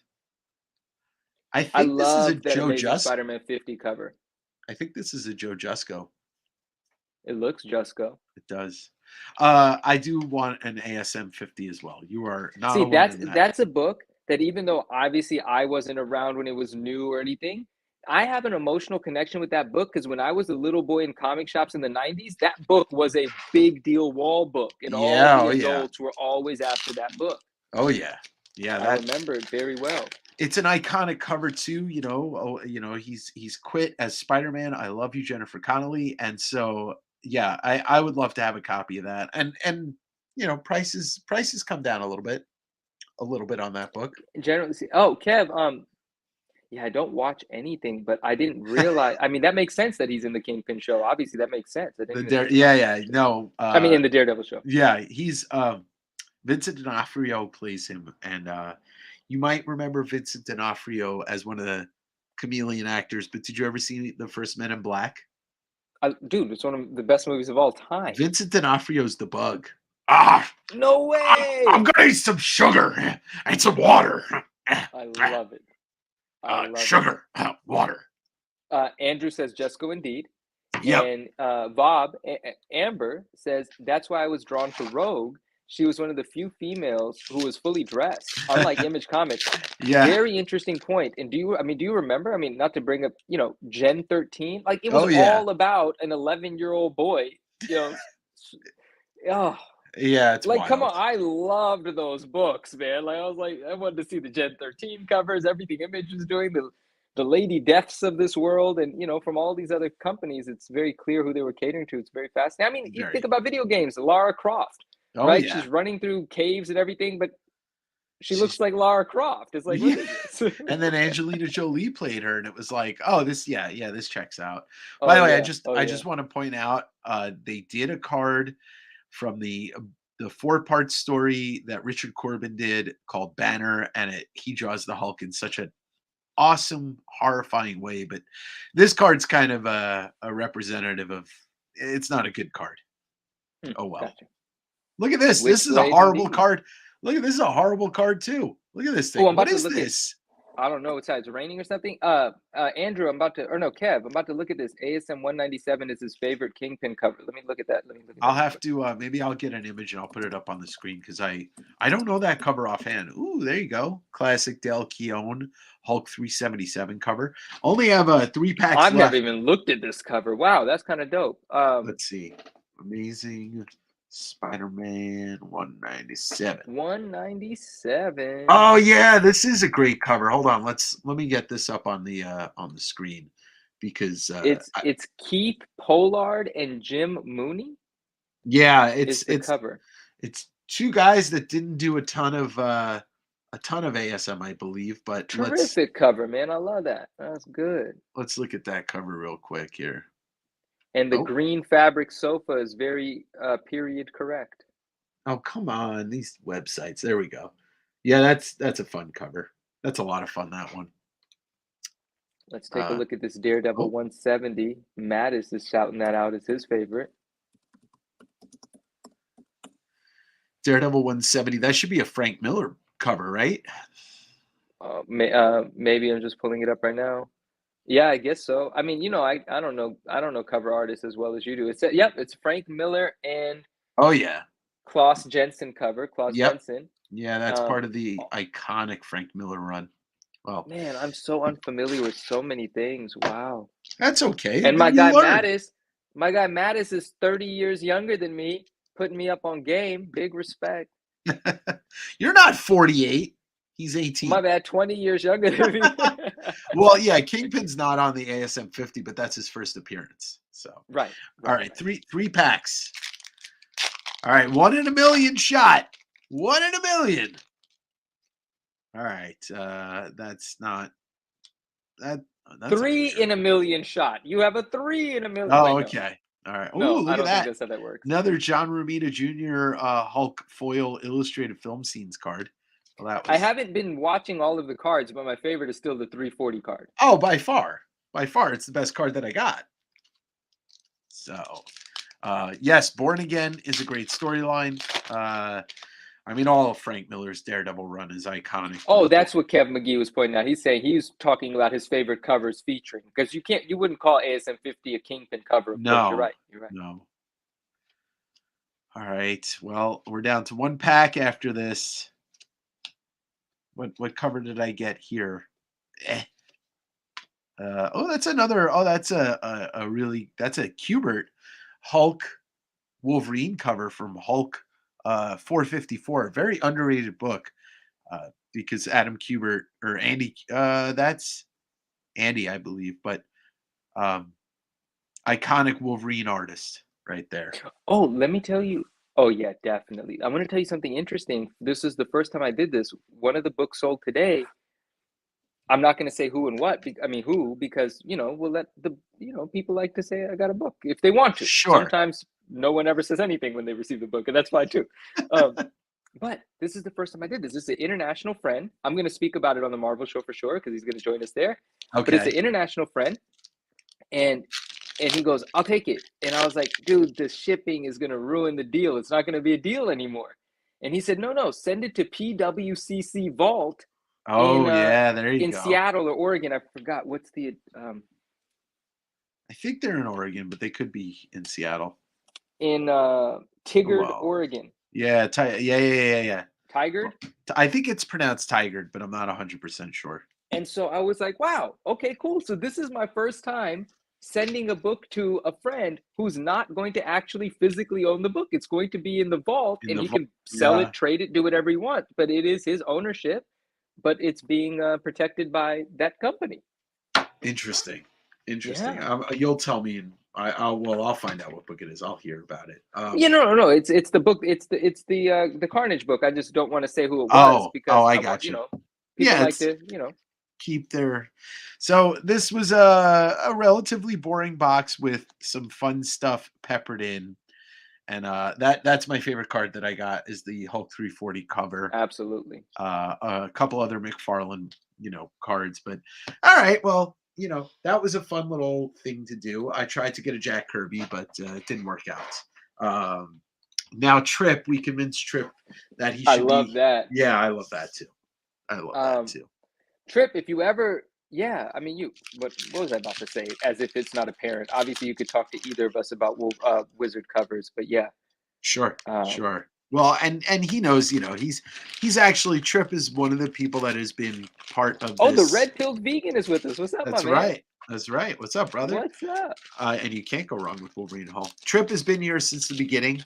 An early Davenger faithful cult. He's one of my wrench masters. Like he has a wrench. He can kick people out of my live sales. He's got the power. It's kind of like He-Man. Once he raises that wrench up, he turns into a different person, and then he kicks people out of the stream if they're misbehaving. That is what He-Man does. That's what exactly. He's got the power of Grayskull. So yeah, what's up? What were you gonna say? I was just gonna tell you my relationship with Thor, even though that has nothing to do with He-Man, and it wasn't. It didn't come from anywhere. I didn't know you were in a relationship with Thor. No, the only thing that I know about Thor, the only connection I have with Thor, just for fun's sake, Adventures in Babysitting. Is that what it was called? Yes. That movie. He was the mechanic. Who was? Thor. Chris Hemsworth? Or no? No. I mean, like the mechanic in that movie from the 80s or 90s ended up being Thor because one of the I forget. The young I haven't kids, seen it in a long time. One of the young kids was a huge Thor fan. He used to wear like a Thor helmet or Thor mask or something. And then there was a moment where she realized that the mechanic was Thor. Maybe it had to do with the hammer or something. I have no idea. Yeah, I haven't seen that. Old movie, yes, old movie. I haven't seen that movie in so long. Was Elizabeth Shue in that movie? Shirley Shue? Yeah. It was Elizabeth Shue? Yeah. Okay, all right. Yeah. By the way, Kev McGee's telling me Antique Malls. Kev, you got to watch my channel. I troll Antique Malls. That's where I find a lot of books. They're not as good as they used to be. Yeah. He's about that life. Dave's about that life. So Christian Mattis Bale says the guy who plays the mechanic is Vincent D'Onofrio. Wait, the guy that's really fun. So Vincent D'Onofrio is who I was mentioning, who plays the Kingpin, who also played the Bug in Men in Black. Whoa. Yeah, Vincent D'Onofrio was in Full Metal Jacket. I mean, the man has been in a lot of movies. Mattis, that is weird because I just pulled that out of thin air, out of nowhere, and ends up being kind of interconnected in some of the previous conversation. That's fascinating. Wait, Eat Your Marble says Christian Bale was in the No, he was was in in the the Mechanic. movie The Okay. Mechanic, yeah, which is the movie crazy thing, the movie The Mechanic, where he lost, like, 65 pounds, was the movie he made before Batman, and he, like, went from being horribly, unhealthily, uh, underweight to bulking up, like, 80 pounds for Batman. Oh, that's so Crazy. crazy. Actors do the Yeah, craziest stuff. they do. Eat Your Marble, I'm gonna tell you the movie that I'm talking about real quick. I gotta pull up the real name. I don't remember it. But yes, Vincent D'Onofrio is amazing, but his performance in Men in Black won't be topped. I'm looking for a pet cat as a gift. It means worlds to me. I'd like to have He it was back. yeah. You know, I gotta say, Manu, you are a stone face killer because I have never done that imitation in front of somebody that there was no reaction, and you just had no reaction. Absolutely Oh, no sorry. reaction. No, I don't know how you just did that. I don't I don't have, like I don't react I don't there's a lot of things that people find really funny that for some reason don't tickle me. I don't know what it is, man. I'm You're no, sorry. you're immune to me, which is amazing. That's a beautiful thing. No, no, no. Oh, yeah. My favorite Dave moment is the finding of the GSX. Like, I know your intro, I know you got a bunch of like, really cool things that have happened, but I was there for that Yeah, moment. yeah. That's very different for me. That's my favorite Dave Well, that was a animated great moment. Oh, I was happy to be in that moment, you know? Tyler is right. It's the machinist, not the mechanic. The mechanic's the one starring Jason Statham, and he was too big for hmm. Batman, and they asked him to cut a bit. That's wild.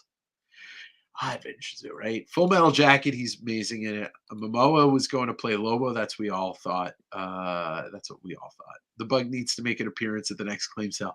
Andrew, if I could find a way to like have my neck look like it's broken, I would do an entire claim sale. Um, well, I've got a Hulk 340 here. It's an iron 8. You know, I Okay, you're really good at it. All right, I give you credit. but Oh you man. know, who knows? We got to introduce some more characters into the circus that I have created. But And you know what? You got it. Kev's right. I was reading. I was Googling while that's you were true. doing it. So you didn't It's even true. have we weren't, I wasn't, yeah. Yeah, you were in a different zone. You have a good attention span, so that's the thing. It's like when you're lasered in. I can't But multitask one thing at a time though. That's it. I agree with Kev. Lobo's gonna come out when the Spawn movie does. Never. Ooh, bro. You know, No, no, look. wait. Oh, no, no. Yes, sorry. Yeah, there's somebody's putting me on the spot. DO6. I Yes. might need to take a flyer on that question. Oh, you already putting it up there? Oops. Which was better, Alonzo hitting the AF-15 Comet cut, which is from Spider-Man Metal, one of the cuts from actually cut out of an Amazing Fantasy 15. There's only 15 of them. An extremely hard card to hit. Hit it live while we were on the Tuesday Night Marvel show, or the GSX one. Oh crap, bro. I can answer that from just the moment of what Alonzo pulled out is fantastic, but there was a chance that he got that. And he knew there was a chance that he would get that. Okay. Okay. I see I what you're had saying. no clue. I had no, You're not allowed to have an opinion in this. You're the other side of the question. Get out of here. um, I can't call it, man. I love what happened for both of them. I love how it felt for both of them. Um, the the reaction. I was involved with the card. I was speaking to Alonzo when it happened. I have a connection there, but I was very involved in watching it when it happened for Dave. And I remember Dave's reaction was so funny, man. It's a toss up. It's so tricky.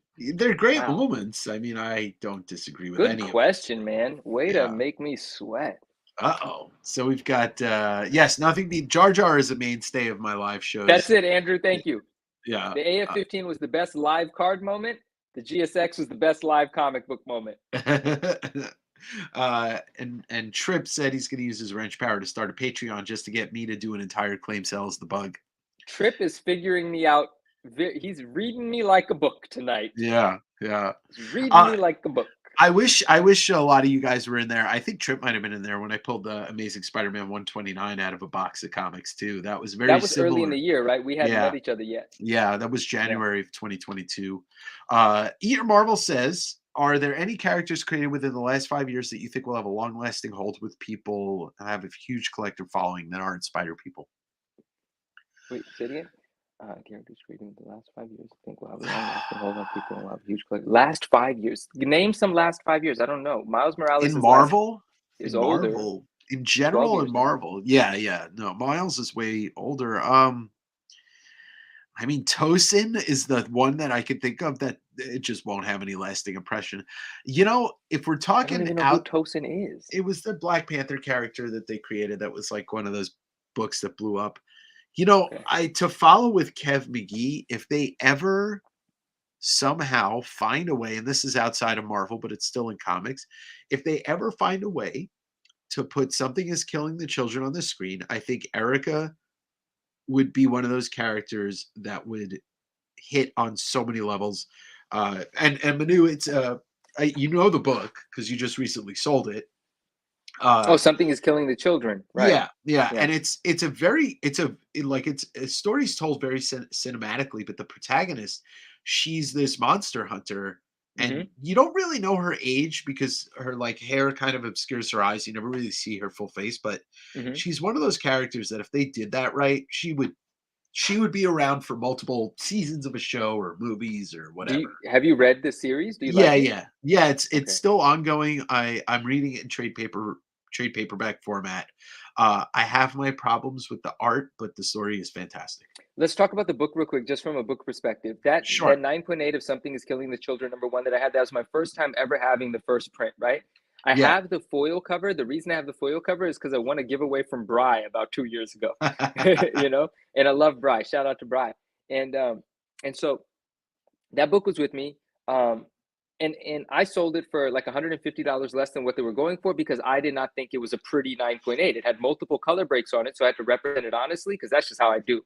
And I don't Sure. know if that's how those books are or not. It was my first experience with it. Some books are manufactured in such a way the CGC recognizes they always It's have certain eh, flaws. it's a thicker card. It's a thicker cover. It's not a paper cover too, right? Okay. Yeah, yeah, yeah. Oh, okay. Well, I was Slav, so I didn't know. I Right. I didn't actually get to handle it. But what I found out because the book was in my possession, I had to research it. I took it in as part of a trade.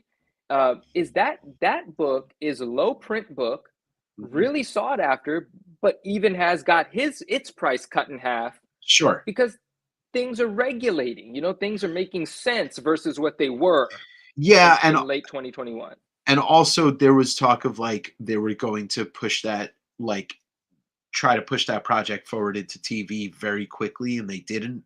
Um, which they still will. They just have to rebrand it because first of all, the title of the comic will never translate to a TV show. Yeah, Impossible and in today's world. Eat Your Marvel, the comic book is called Something is Killing the Children. That's the title. Something is Killing Yeah, the Children. And yeah. that's what we're talking about right now. Yep. But it's written by James Tinian, who's arguably the hottest non superhero comics writer right now, and he writes cinematically.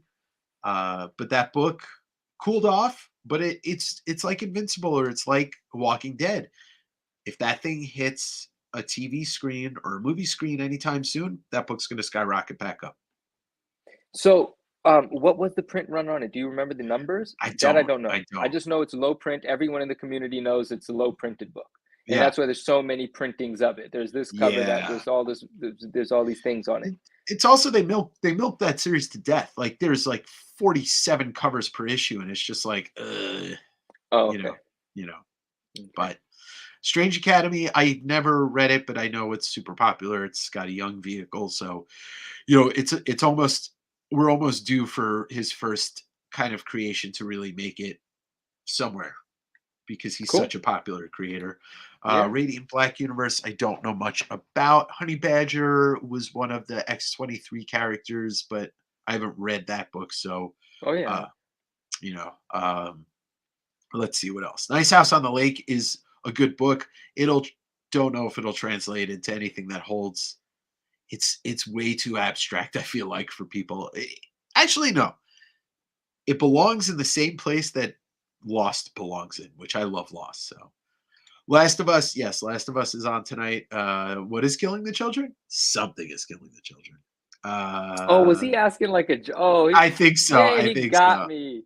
I am such a schmuck. I don't know the word. You got me, man. The I bat, didn't even see the capitalized in yeah. into the The thing is touche. that and Andrew, I'll get to that in just a moment. The thing is, in the last 20 years, there's not a ton of characters that have been created that have held the public, whether it's the comic loving public or the mass media public, in sway. In the last 40 years, Deadpool, Harley Quinn, Venom.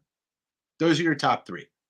Inarguable fact, Deadpool probably being the most popular. You know, only edging out Venom because those movies literally made $1 billion each. Yeah, pop culture, he became bigger. There's way more a use of Deadpool's likeness in every day when you see people walking on the street. You used to see people wearing the logo on the hat in Mm, mass. mhm. But other than that, like it takes, and then Miles is in the last 15 years. But I was trying to go back a little bit further to the 90s. But it takes a lot to make a character that's new that resonates with people. I mean, Miles is a new character, but not really. He's Spider-Man, and he's a different race, but there's nothing like Deadpool is a new character, right? Venom was a But there new was still character. some magic that made it Of click though, because course, there of were course. other new Spider-Men that didn't last, didn't land. And so some magic came together and Miles was certified. This is the Yes. Spider-Man of the Yes. future, you Yes. know. And I agree with Eat Your Marvel. If they had done the Venom movies right, you would have had better. But you can't do a Venom movie without Spider-Man. It just doesn't fucking work. I don't care But what world. listen, even if they did it without Spider-Man, the Venom that they brought to screen, Uh, whose Venom yeah, is that? Who thinks of Venom that way? sure. Nobody. What's that nonsense? I mean, I didn't even. I think I've watched the first. I don't even remember watching it. I Every want. Venom I've It's seen so on a screen hasn't been the one I wanted. Eddie, I'm hungry. That's not Venom. Oh, he was the bug. Yeah, it was exactly. And Andrew wants to know, ask me where I got. Oh, forget it. You can't see it. The Venom poster. It's a print. It's a silk screen print. It came from Stance, which was they're a company that makes socks. Like socks. And when the Venom movie came out, they did a limited edition box set with 3 colorways of the print, each one numbered to 100, and that's the only way to get them. They Oh, sell still. really? They sell for several hundred these days. I had no idea. That came with the movie, huh? Yeah, with the first Wow. movie. Kev said I liked Venom Lethal Protector. Was that the name of one of the movies? They I called think one of it them was the Lethal first Protector? movie. I think it was called yeah, I think it was called Lethal Protector. I rewatched Hmm. it recently and it's just not good. Gunslinger Spawn, sure. Gunslinger Spawn is a very minor popularity compared to, we're talking, and I don't know. I don't know if the question was like, sure, Gunslinger Spawn, dope character, definitely holds some sway in comics, but you ask 100 people walking out of even a comic convention who Gunslinger Spawn is versus Deadpool, and you're gonna get looks like what? Huh? What? Exactly.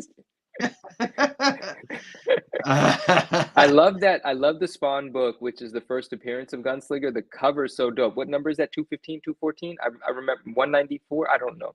Wait, we're Is talking. it Hold on, I missed. What did you ask me? Spawn first appearance of Gunslinger? It's He's not on the 190. cover. Right, there's like a cameo, but then the first official appearance is like 193 and 4, I think. I think you're right. Or 178, 79. I don't know. I have it. I'm bad with numbers. 119. Thank you. 119. 119. Love that cover. What's It's a good Capullo and McFarlane.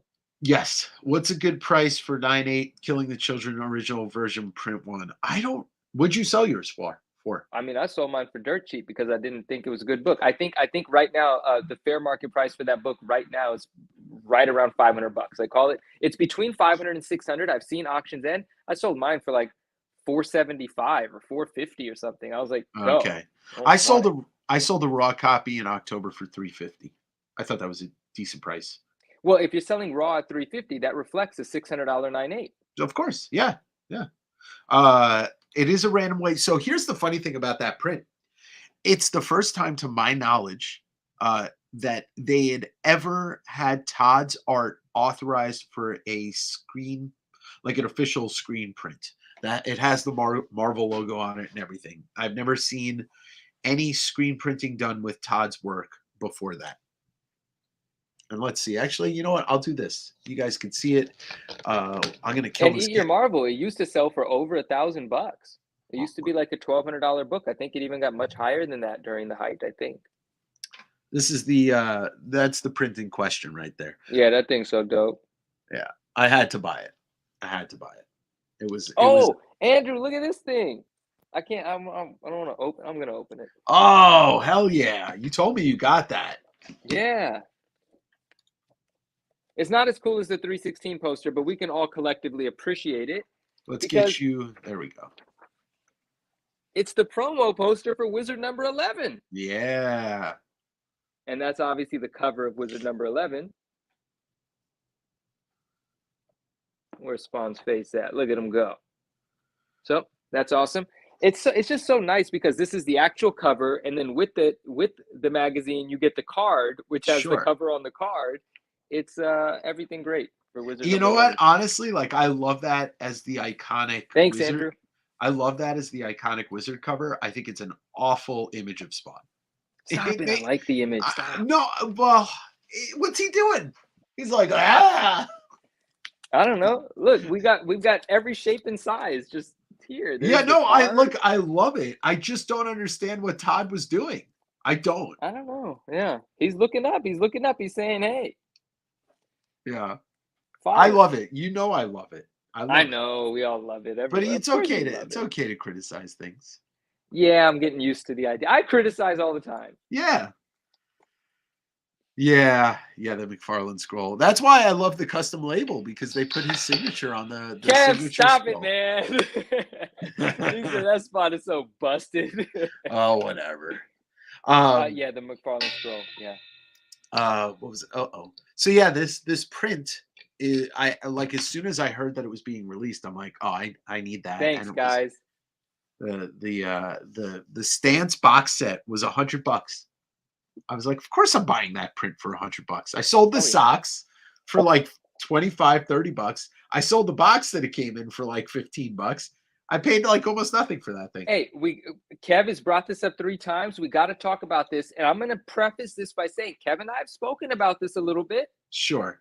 And he wants your opinion on the Just Go Kickstarter, but specifically the art. I have opinions about the cost and the randomness of getting it and how the odds weren't in favor for me.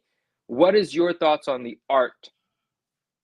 From what I've seen some really, really nice ones. From the ones that I've seen posted on Instagram, some people got theirs back already, unframed. I did not know. Oh, yeah, because that was the option after the Yeah, confusion. They said, if you just want it now, it's not going to be framed, take it. yeah. Right. Oh, shoot, I forgot. I've liked more than I have disliked. I'll say that. You know, I don't look. I also okay. All right. Here's the thing.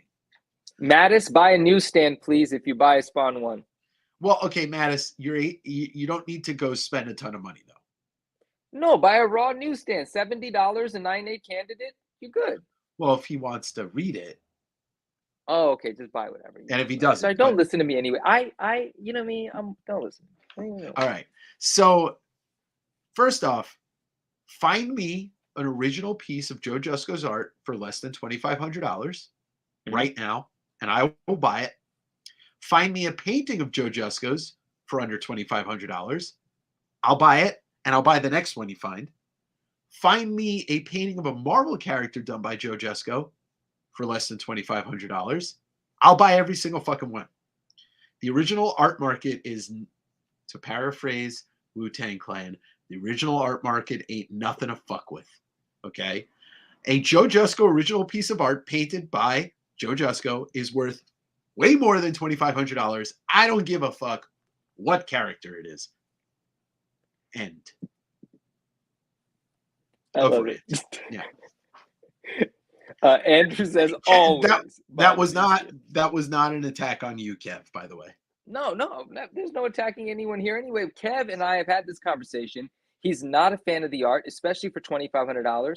And I kind of skirted around the conversations about the art, but for me, $2,500, there's only 3 pieces that I want. The odds were not in my favor. Sure.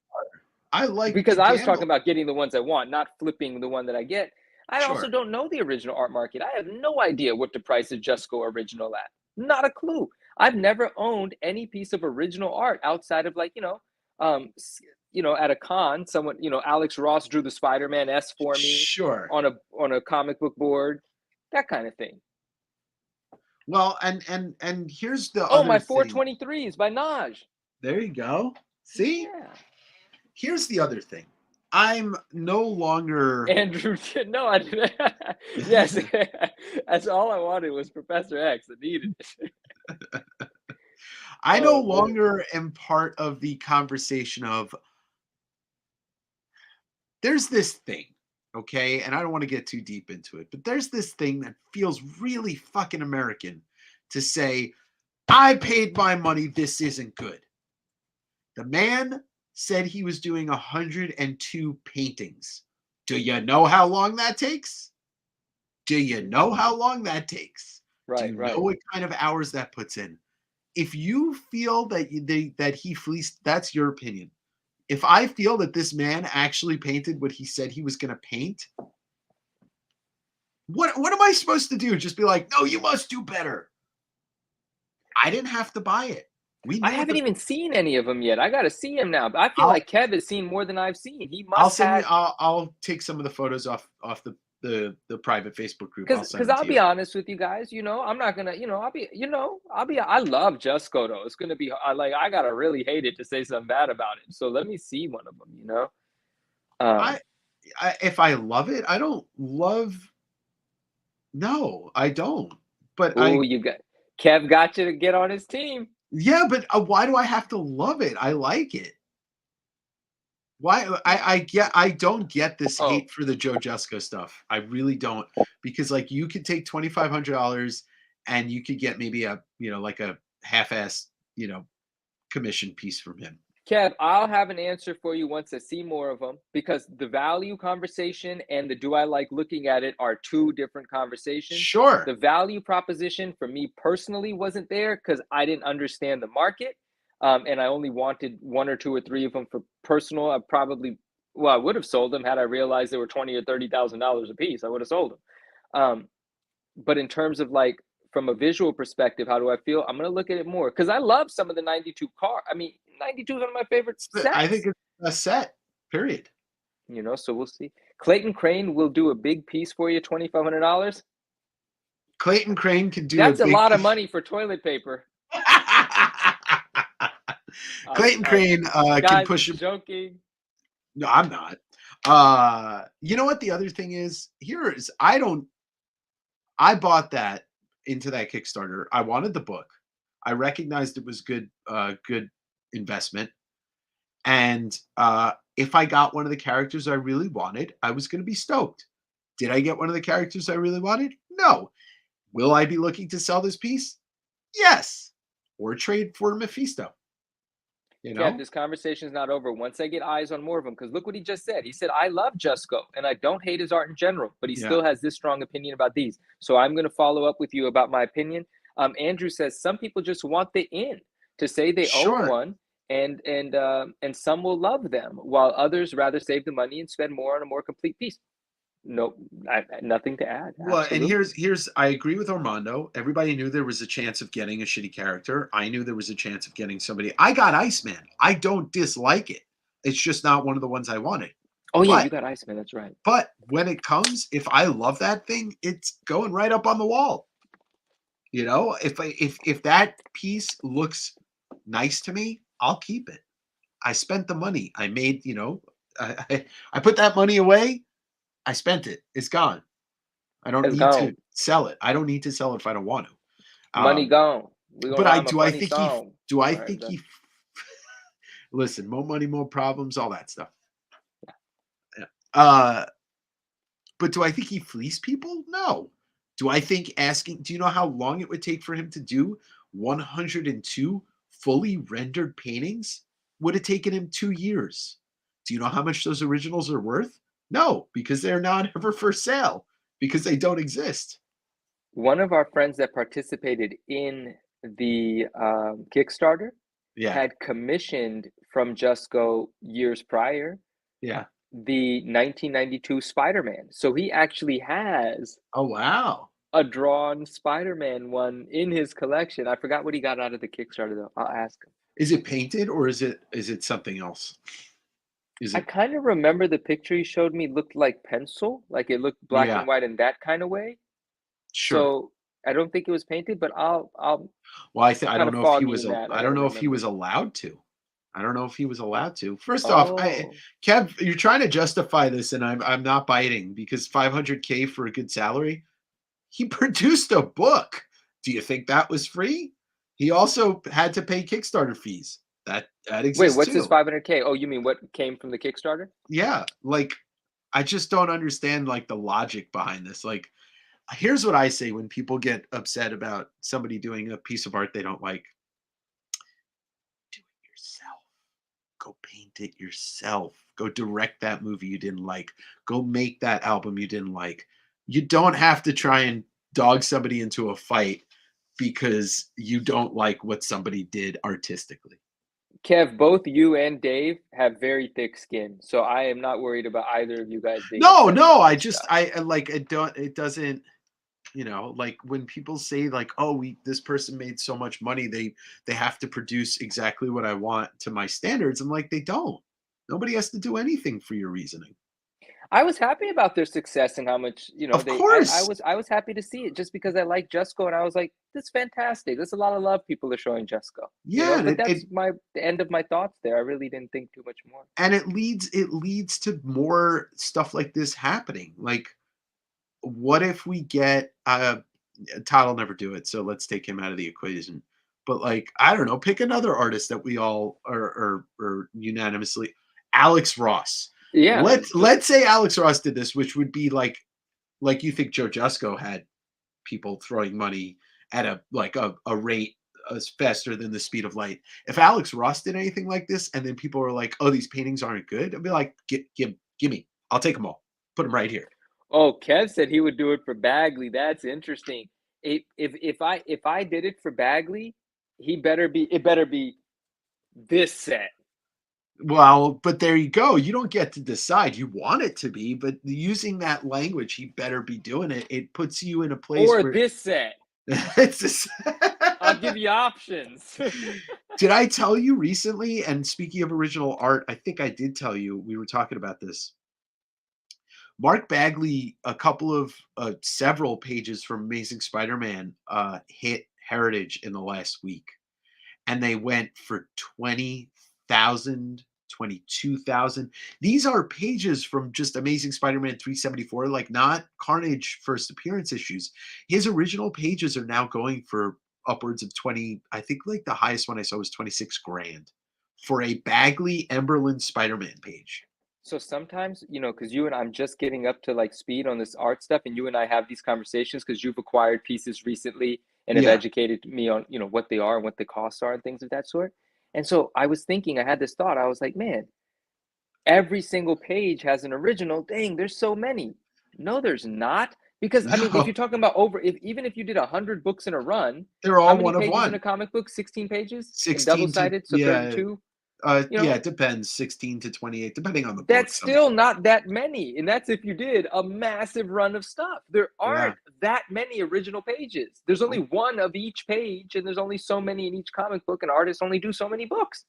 Right, right. And that's the thing. It's like, even though Greg Capullo did a run on Spawn that was like spanned 100, 100 books or whatever, uh, he still did a finite amount of pages, and each page is unique to itself.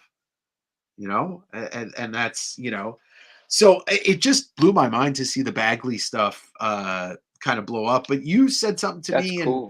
it's like an ongoing thing that we've talked about. It's like the people in the 90s who are buying this stuff, that's who they grew up. It's like you grew up, you're my age, you grew up McFarlane Larson. If you're a little bit younger than me, you grew up Larson Bagley, or McFarlane Larson Bagley, like I did, I guess, so People yeah, are buying their emotion, and in the modern sure. stuff, people are buying speculation, and that has everything has risk. But the people buying their emotion, they do not care what happens to the value of that piece No, of they art. don't. They don't. It makes them feel richer than rich owning that piece of art. They Yeah. feel good like they did when they were 12. That is invaluable. It is true. It's invaluable, and I don't connect with his art as much as other people do. But it's just, I clocked out of Spider-Man probably like right after Maximum Carnage. Um, but I still respect him, and I still dug his art because there was so much interesting stuff that came out of it. Andrew, it was the 374 page I think I saw was on Heritage. It was on Heritage, but there was a couple auctions last week where he had multiple. There were multiple pages of his in those auctions, and they were just, yeah, they were flying. And I was, it's funny. It's funny because I don't think of Bagley as being that old, but it's because he comes back and he does Ultimate Spider-Man. So he's there when fucking when Miles becomes a thing, and then he's been in and out of Spider-Man for 35 years. So Oh, uh but Kev said that he's evolved and gotten better. And I don't know when Bagley did what, but there's some recent Bagley stuff that I've seen, like his recent Venoms. I'm like, what lazy iteration of Venom is this? yeah, I But I don't don't know what I'm speaking about. I should actually, be able to point out which book I'm talking about specifically, but some stuff really had let me down. well So, so I reread all of Ultimate Spider-Man from issue 1 all the way to the end of the Ultimate Universe. So, it goes from Peter to Miles. And there's some books that Bagley did that he is completely like, you could tell he does not want to be doing this job. And then there are some where it's like watching the old guy, the old Mark Bagley that we love doing 100 miles an hour. I don't know who did this cover, but I saw a recent homage of 362, right? Okay. Who did it? Is that a Bagley? Did Bagley homage Bagley? I don't know. I saw that Is too, but so terrible. well, it's because somebody else colored it, and it's like computer colored, I think, and it looks And like that can art. ruin Yeah, everything. That yeah, ruin when that stage can ruin everything if it's not executed well. yeah, yeah. That's it. And talking about artists that are doing stuff just for the money years after their prime is a different story that we could talk about another time. Liefeld did save a lot of his art. He also has one of the biggest collections of Neil Adams' original art. He has a lot of pages from the Superman versus Muhammad Ali uh, Treasury Edition, which is one of the greatest. Well, it's known as the greatest Superman comic. Uh, Oh, cool. yeah, Rob's a businessman for sure. I love Rob. Rob Liefeld's podcast, as I said before, Robservations, like one of the greatest things that you could ever listen to about comics. You enjoy listening to him, like he's a good speaker and stuff? Yeah, he's like me. He's very enthusiastic. His knowledge of comics is not like me. His knowledge of comics is the entire world. It's amazing. It's Oh, amazing. it's far more vast than Oh yours, you're saying. God. Yeah, Rob Wow. Liefeld is yeah, he's just a bag of information. But his enthusiasm is what I love about him. Like you could listen to him. Like I listened to one of his episodes where he talked about the best, like his favorite Batman artists, and he just like it was like an hour and a half episode about 7 artists, and that's it. It was great, and it's super. If you're looking for knowledge, that's a place to get a lot of it. So, Original uh, comic book pages is not something you accidentally find, right? Whoever has them knows they're valuable. yes and no, yes and no. That's something that I want to talk about at a later date because of the page I recently got. And you Okay. you know about it, like just a very Okay. small amount of people know about it, and I'm not ready to talk about it yet. Okay. Uh, yeah, Rob does have a ton of John Okay. Byrne Cool. Cool. pages too. Yeah, yeah. And supposedly Todd kept a lot of most of his Spawn stuff. So that's interesting. But a lot of his Spider-Man stuff has been sold, and we know what's his name. We know what's his name owns the 300 cover, Dinesh.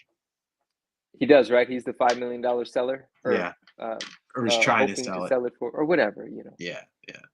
All right, He owns a cool. lot of stuff, Dinesh.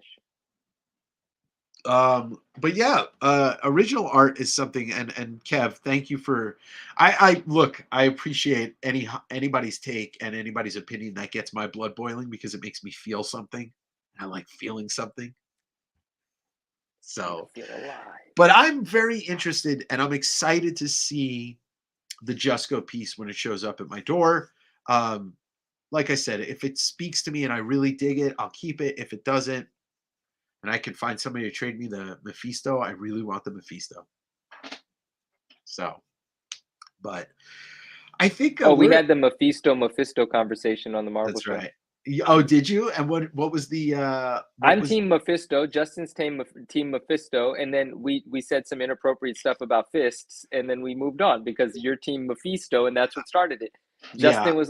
Justin said, Dave likes to say Mephisto, and I was like, yeah, I'm Fisto, The, stuff like the that. reason why is because I think it's like based off Mephistopheles and Mephisto. I don't know. I think Yeah, it's I don't know. I think it's Mephisto, but you know what? I'll say this, and I died on I this thought hill, Jusco was Jusco my whole life. I'm and still that's the having thing. trouble saying Jusco. I died on that hill when I was younger. That it's Joe Jusco. Sorry, Joe Jusco. And when he confirmed that it's Joe Jusco, I was like, yeah, Yeah, there it is. yeah, I knew this is what I was supposed to do with my life. exactly. Some Yeah. people, all right, Kevin's saying Mephisto, which just goes Yeah. against everything else. I feel like he's just doing this. That makes sense. Mephisto. Meph- No, oh, It's Mephisto. He's saying Mephisto. Festo. Yeah. Yeah. Yeah, Anyway. he's trying to figure out how thick your skin actually is. uh, but yeah, we're almost at 4 hours, and I have a claim sale on Tuesday that's probably going to go just as Everyone's long. always got excuses as to why they got to get off lives with me. Goodbye, then. Whoa! That's- Whoa! I'm joking. Wow. Okay, so Trip is saying it's Team Mephisto, and Kev saying Mephisto. So it's look, Wait, did he's you just say you have to leave tonight because you've got a live no, sale on no. Tuesday? I'm trying to preserve my voice, and Okay. my throat hurts. Unless I there's gotta something. wake up early 3 days from now, so I gotta go. Well, no, I have to push my timetable up because I have to prep for the sale tomorrow. I hear you, man. Yeah, I hear you. but I wanted to mention a couple of things before we go. First off, don't forget to follow Manu. Thank you, His fam. address is, I mean, like on Instagram, at 9.9 Newsstand. He's on a competing show on Sunday nights, Spidey Hits. We're We, all one family. I know. Yeah. And the other thing is, don't forget. Oh, where is it? Where did I do with it? Thank you, Kev. I'm working on it, my man. I appreciate you, man.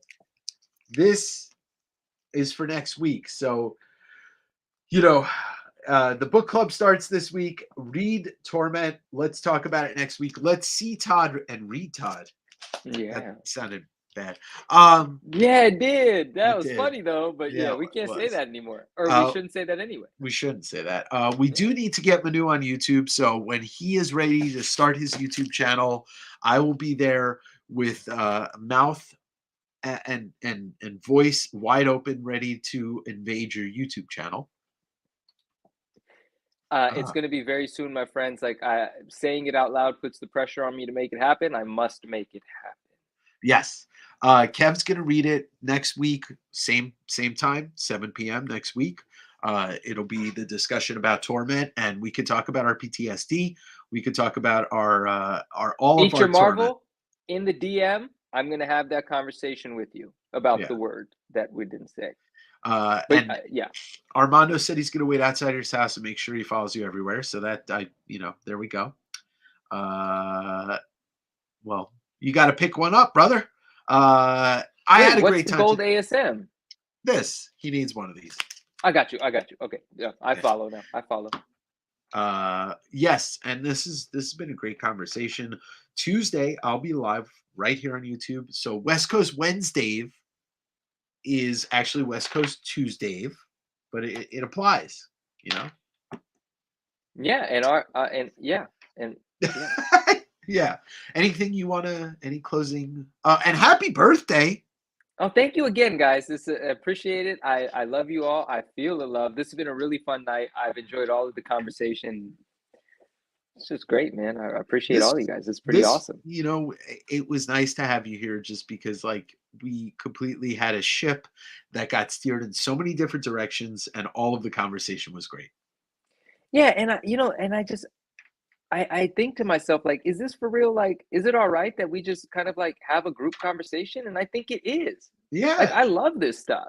it's healthy. So, It's yeah. healthy because normally, sometimes I'm just sitting here talking to myself. You know. And Anyway, I'm in the chat. yeah, that's what I'm saying. Like, I know there's people in here, but I'm talking to myself. But all right. Well, look, I would love to keep going for hours and hours, but my throat hurts. Anyway, thank you all for coming. I'm going to close you out. You stick around. We'll have a chat after. But Bye, the everybody. See you new later. opening, the new closing credits is the new opening credits. Is the new closing credits. Everybody have a great night and a great week.